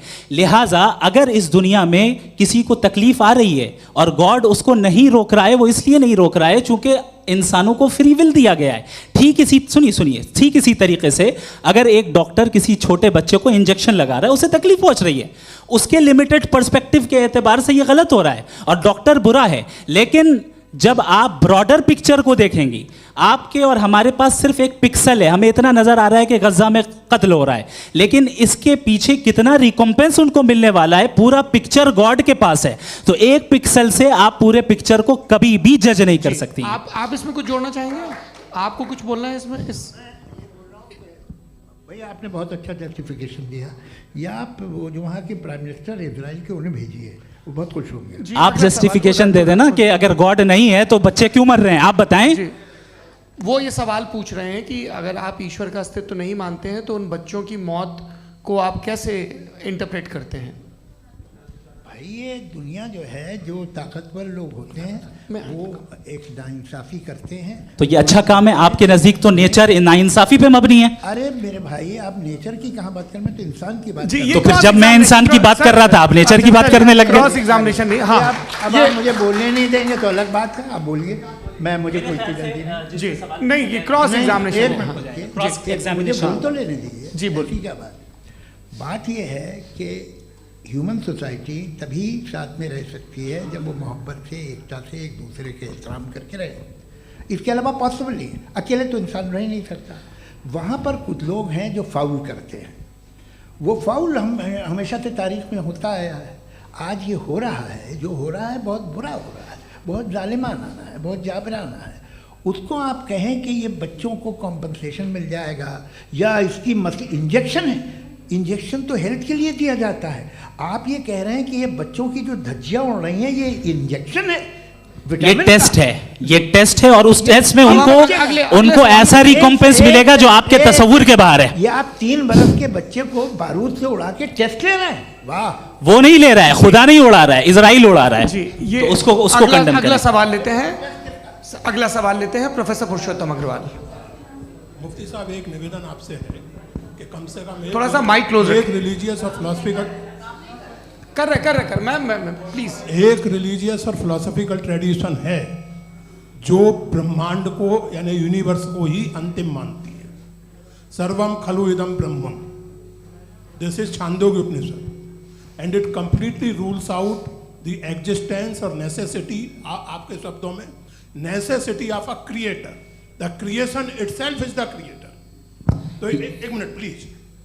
दूसरा जो सवाल आपने अभी, जो आप बार बार कह रहे हैं कि भगवान विद्वान भी है, वाइज, सब जानने वाला, तो अगर विजडम में दुनिया भर के पापों और अत्याचारों को बर्दाश्त करना शामिल है, तो फिर इसका मतलब ये हुआ कि अगर मैं फ्री विल से उसको अपोज करता हूं तो ईश्वर की विजडम और मेरी फ्री विल में कॉन्ट्राडिक्शन है। Because when I am opposing whatever is happening in Gaza, then I am opposing the God's will और गॉड्स विजडम। जवाब लेते हैं क्योंकि तो गॉड की विजडम में, एक मिनट सर प्लीज सर, ये एक जुमला, गॉड की विजडम है कि गाजा में जो कुछ हो रहा है वो हो रहा है, मैं उसका अपोज कर रहा हूं, तो मैं गॉड की विजडम के खिलाफ जा रहा हूं। एक सवाल। दूसरा ये, नहीं आपने दो ऑलरेडी।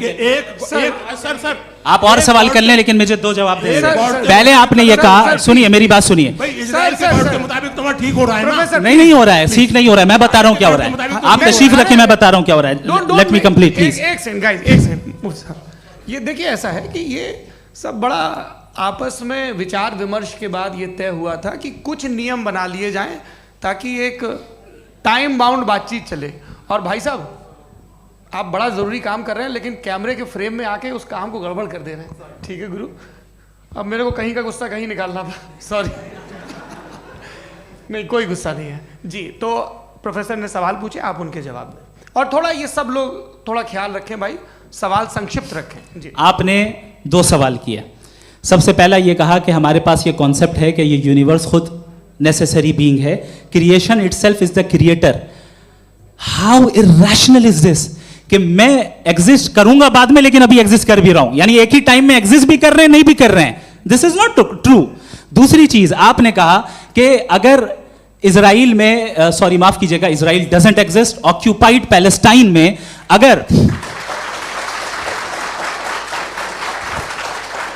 अगर ऑक्यूपाइड पैलेस्टाइन में बच्चों को मारा जा रहा है फ्री विल की वजह से और गॉड नहीं रोक रहा, ये कॉन्ट्रडिक्शन है। ये बताइए कि एक एग्जाम में एक बच्चा गलत आंसर लिख रहा है, सुनिए, एग्जामिनर चाहे तो रोक सकता है, क्यों नहीं रोक रहा है?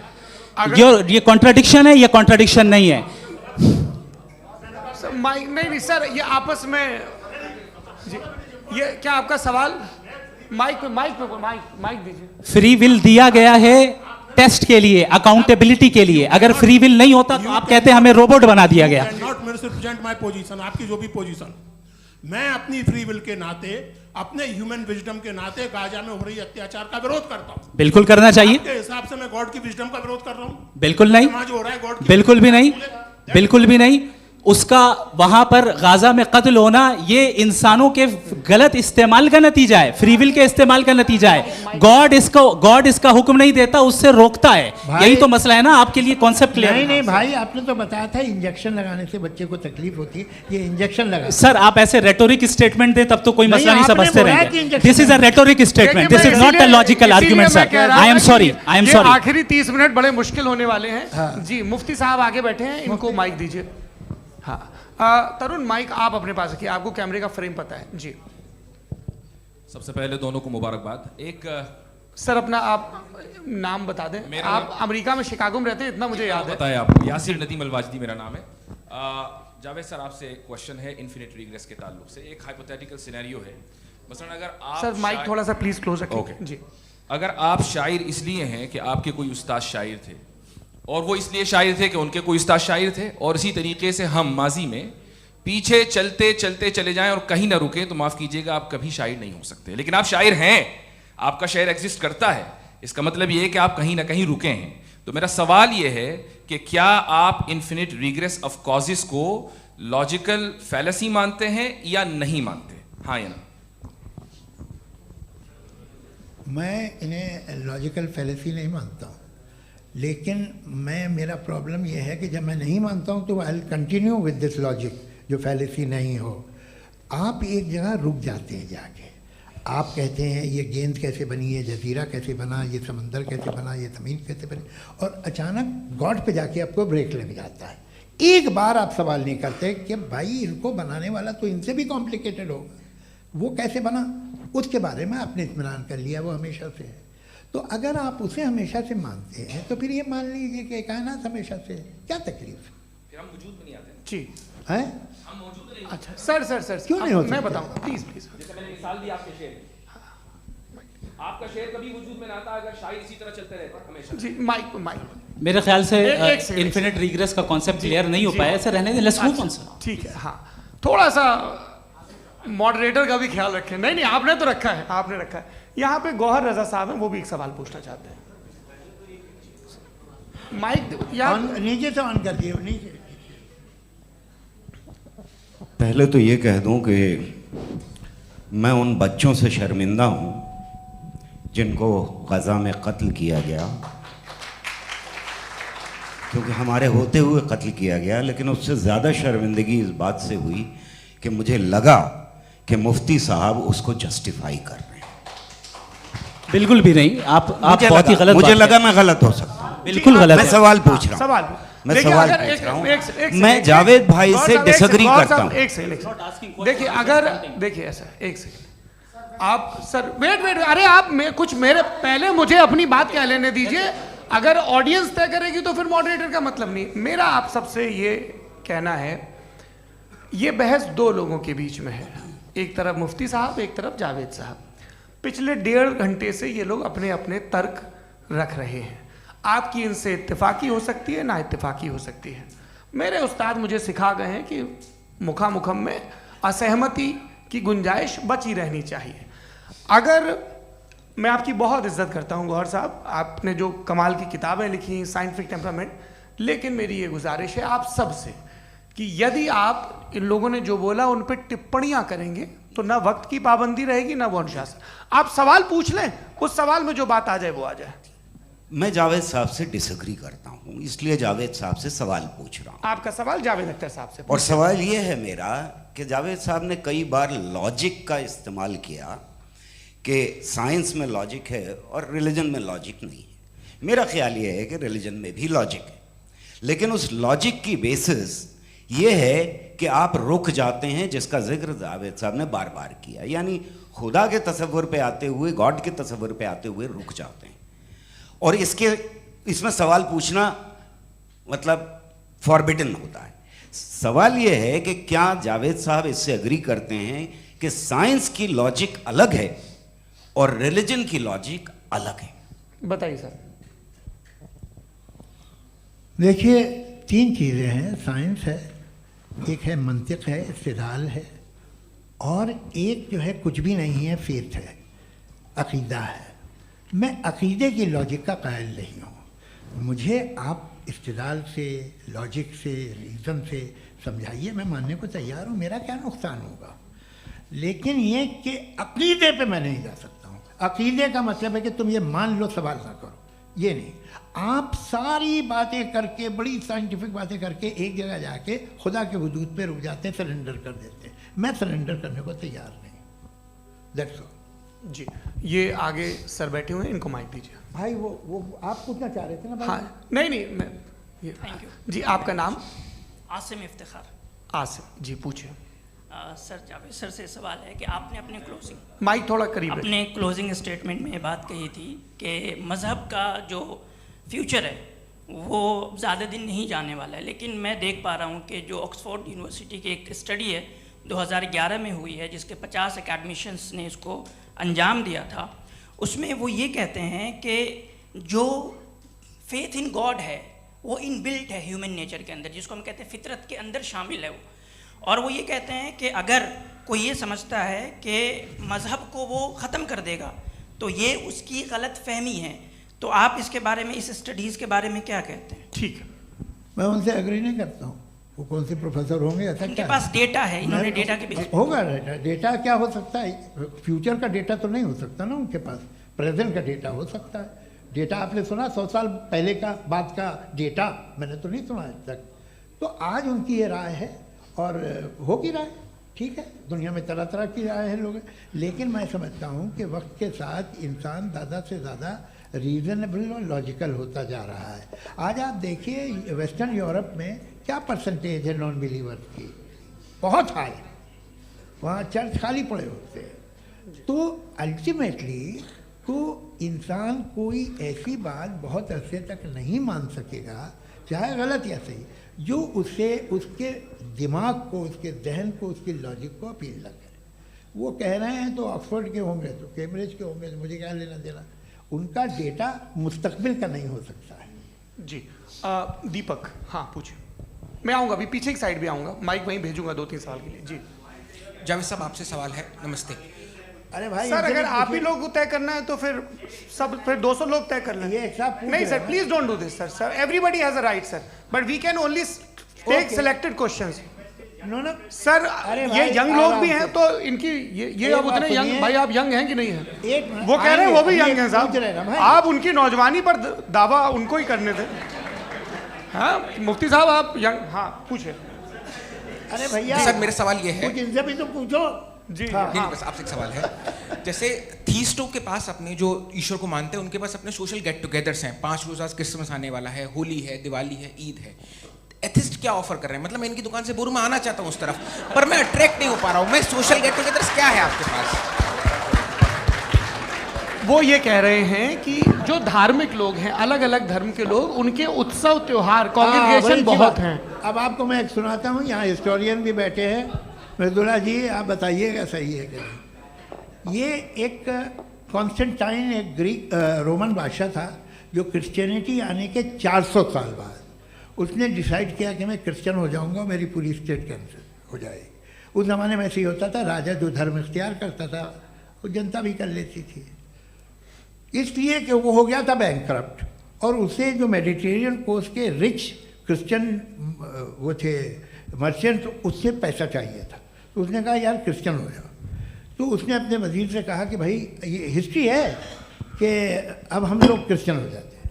कहते सर हो जाएंगे, कोई प्रॉब्लम नहीं है, लेकिन एक प्रॉब्लम ये है कि 17 दिसंबर से 25 दिसंबर तक जो पेगन फेस्टिवल होता, जो पेगन जो फेस्टिवल होता है वो बंद हो जाएगा, इसलिए कि हम क्रिश्चियन हो गए तो होगा नहीं।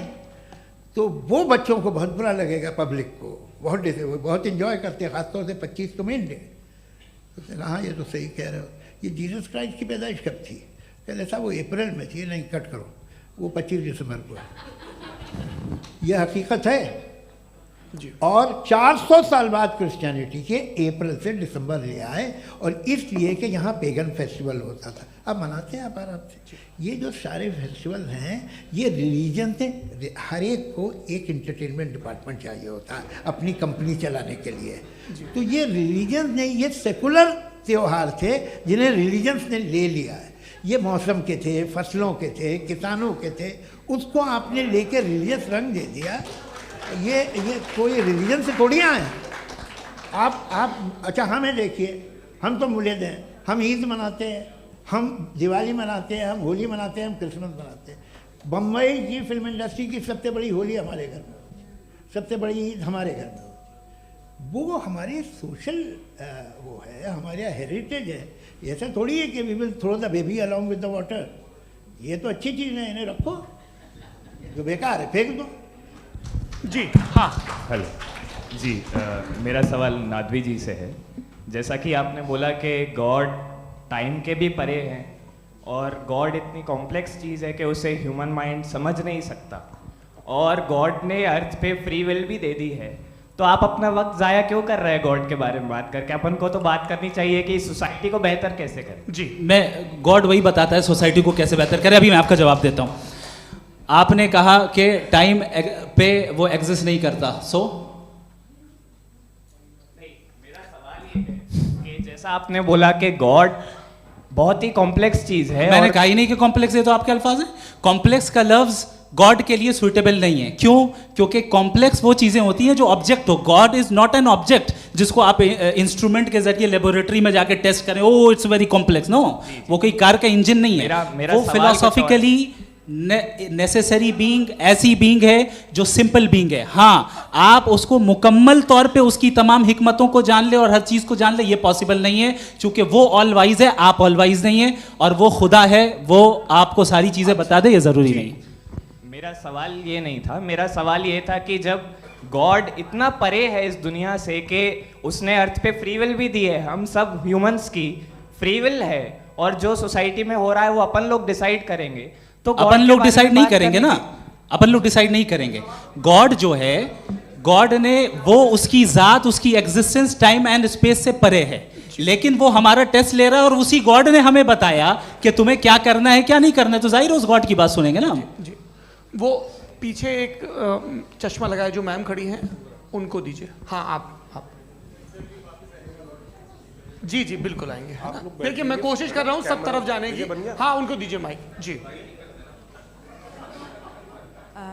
हेलो सर, मैं ओमनी प्रेजेंट नहीं हूँ, टाइम पाबंद हूँ और जहाँ तक कोशिश कर सकता हूँ करूँगा। जी, अपना नाम बताइए। मेरा नाम उर्सुला है, मैं दिल्ली यूनिवर्सिटी की एक स्टूडेंट हूँ और मैं स्टूडेंट फेडरेशन ऑफ इंडिया से हूँ। मेरा सवाल मुफ्ती जी से है कि इस हॉल के इस कमरे में बैठ के हम लोग रेप की मोरालिटी के बारे में फिलोसफिकली बात तो कर सकते हैं, बट असलियत ये है कि रोज़मर्रा की ज़िंदगी में औरतें रेप के थ्रू गुजरती हैं, और हम लोग सिर्फ नंबर्स पे इस तरह नहीं देख सकते, क्योंकि कितनी औरतें हैं इन कंट्रीज़ में जहाँ पे आप बता रहे हैं कि केसेस कम हैं, जिनका एक्सेस है कि वो जाके केस फाइल कर सकें। कितनी औरतें हैं जो जिनको काम करने की आज़ादी है उन कंट्रीज़ में। यूरोप में ये आज़ादी आ गई, यूरोप में ये रूल्स आ गए, तो हम आज उसके बारे में बात कर पा रहे हैं। जी, जवाब। आपने ये कहा कि कमरे में बंद होकर हम लोग इस पर फिलोसफिकली बात कर सकते हैं, लेकिन हकीकत में क्या हो रहा है, वो ग्राउंड लेवल पे क्या हो रहा है जो बहुत गलत हो रहा है, और वो सफ़र कर रही हैं। आई एग्री, बहुत गलत हो रहा है, और जो गलत हो रहा है उसको हमें रोकना है। और क्यों रोकना है, वो गलत क्यों है, हमारे पास इसका ऑब्जेक्टिव फाउंडेशन है, इनके पास उसका ऑब्जेक्टिव फाउंडेशन नहीं है। मैं ये कहना चाह रहा हूँ कि जहाँ पे भी जुल्म हो रहा है, जहाँ पे भी औरत पे जुल्म हो रहा है, या उसकी इज्जत लूटी जा रही है, या उसे तकलीफ पहुँचाई जा रही है, और सिर्फ औरत नहीं, किसी इंसान के ऊपर भी जुल्म हो रहा है, तो उसके खिलाफ खड़ा होना, ये मॉरलिटी हमारे पास गॉड के पास से आई है। वरना जावेद साहब तो कह रहे हैं कि जो है मेजॉरिटी डिसाइड करेगी, तो मेजॉरिटी तो कभी भी बदल सकती है।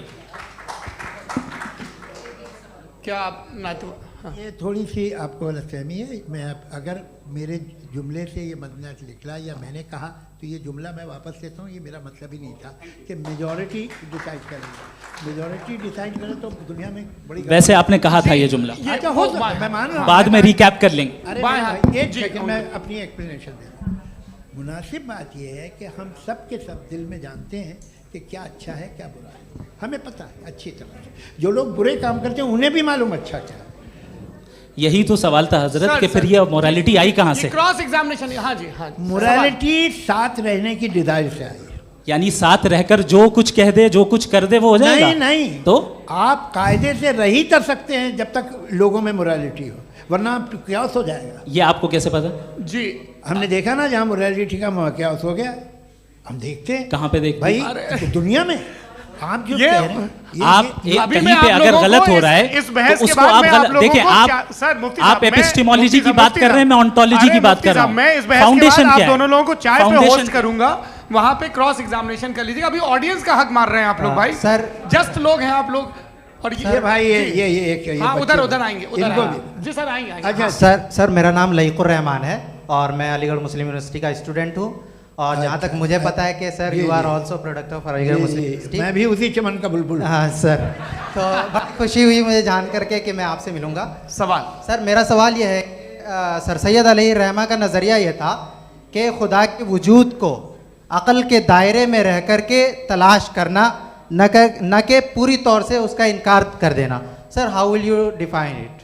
नहीं, तो ये तो आप इन्हें बताइए। ये सवाल आपसे, खुदा का वजूद साबित कर रहे हैं।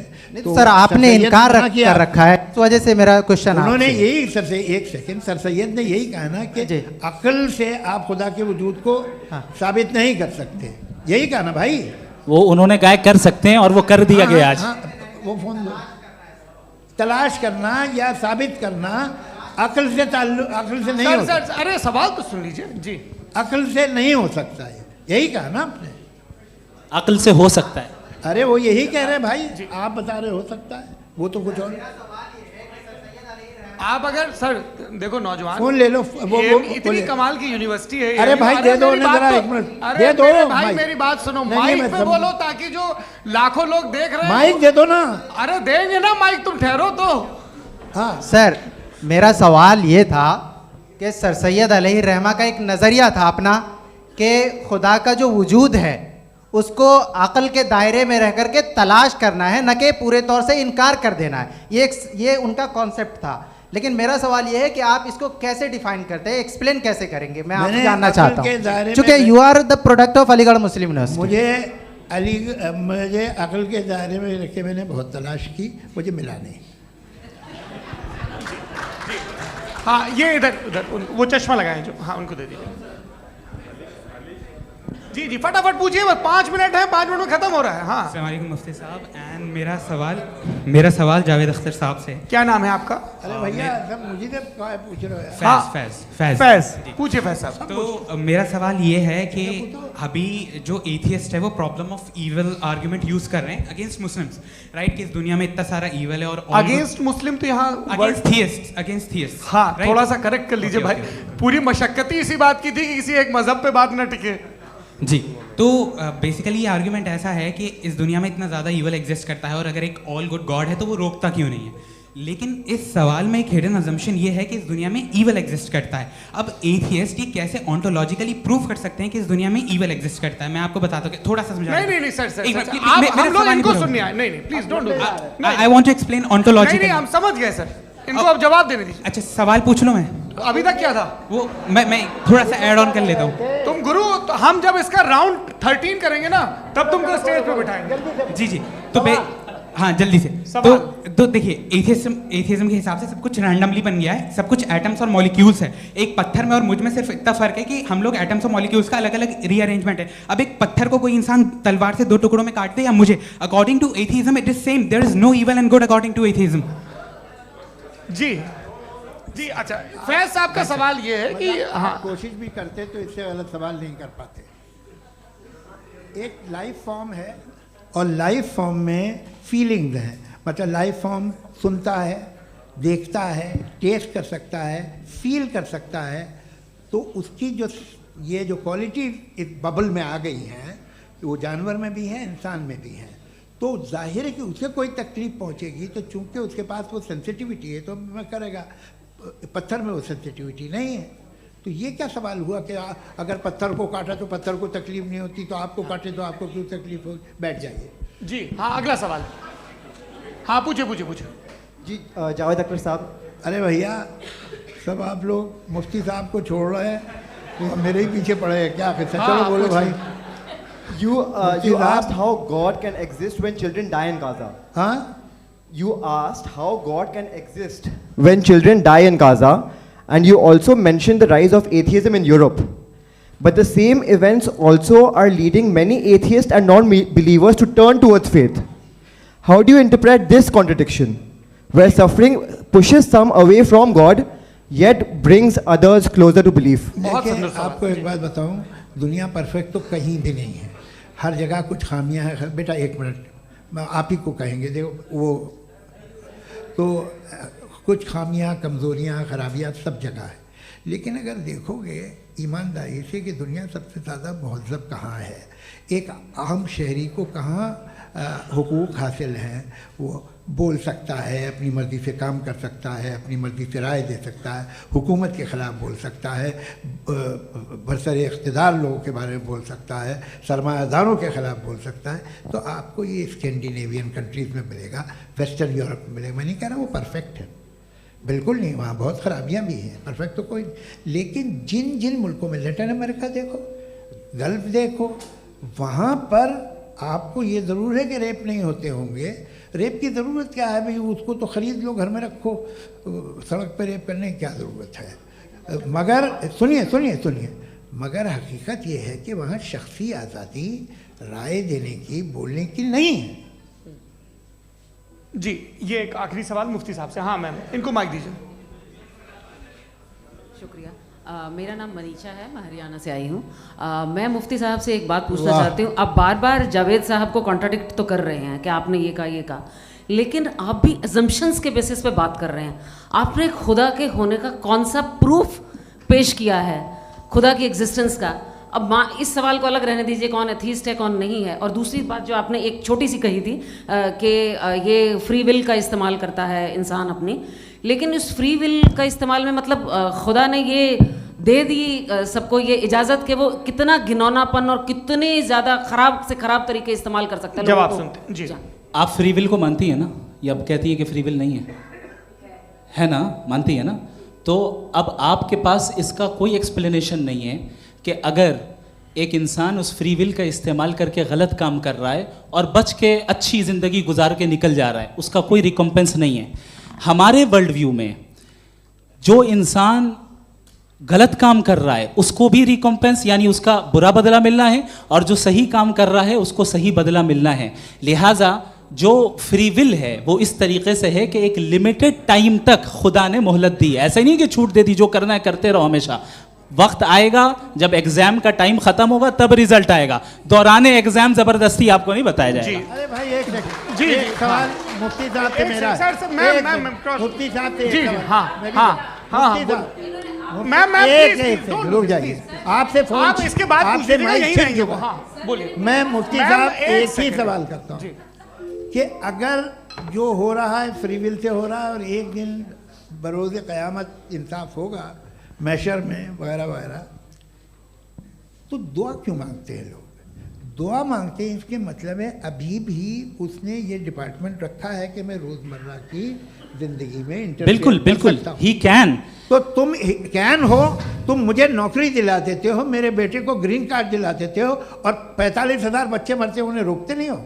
नहीं तो क्या आप ये कह रहे हैं कि इस दुनिया में जालिमों को कभी पकड़ ही नहीं होती है? अरे जो भी पकड़ होगी वो बच्चे रोते हैं। बिल्कुल, देखिए मैंने अपने ओपनिंग स्टेटमेंट में यही कहा था कि जनाब जावेद साहब सिर्फ इमोशनल आर्गुमेंट देंगे। This is an emotional argument. ये छोटे मोटे इसके पीछे का रीजन मैंने बताया क्या है, देखिए इसके पीछे का विजडम क्या है मैंने बताया। मंच से आप लोगों को सज्जनों इसलिए कह रहा हूं ताकि थोड़ा सा आपके कॉन्शियंस पे जोर रहे कि आपको ऑर्डर बचा के रखना है। वक्त तय हुआ था, ये वक्त पूरा हुआ, आपने इतने धैर्यपूर्वक सुना, मैं आप सबका बहुत बहुत शुक्रगुजार हूं। यदि इन दोनों विद्वानों की इच्छा होगी तो कभी हम इस बातचीत का राउंड 2, राउंड 3, यही तो देखिए खूबी है इंसान की कि बहस मुबाहसे में वो पड़ा रहता है। आप लोगों ने बड़े धैर्य का परिचय दिया, बहुत बहुत शुक्रिया। इसी के साथ ये बातचीत यहाँ पे समाप्त होती है। मैं एक बात बता दूं, ये सारी बहस हो गई, अब मुफ्ती साहब और बड़े मुफ्ती साहब इन साथ के साथ मैं खाना खाने वाला हूँ। अच्छा।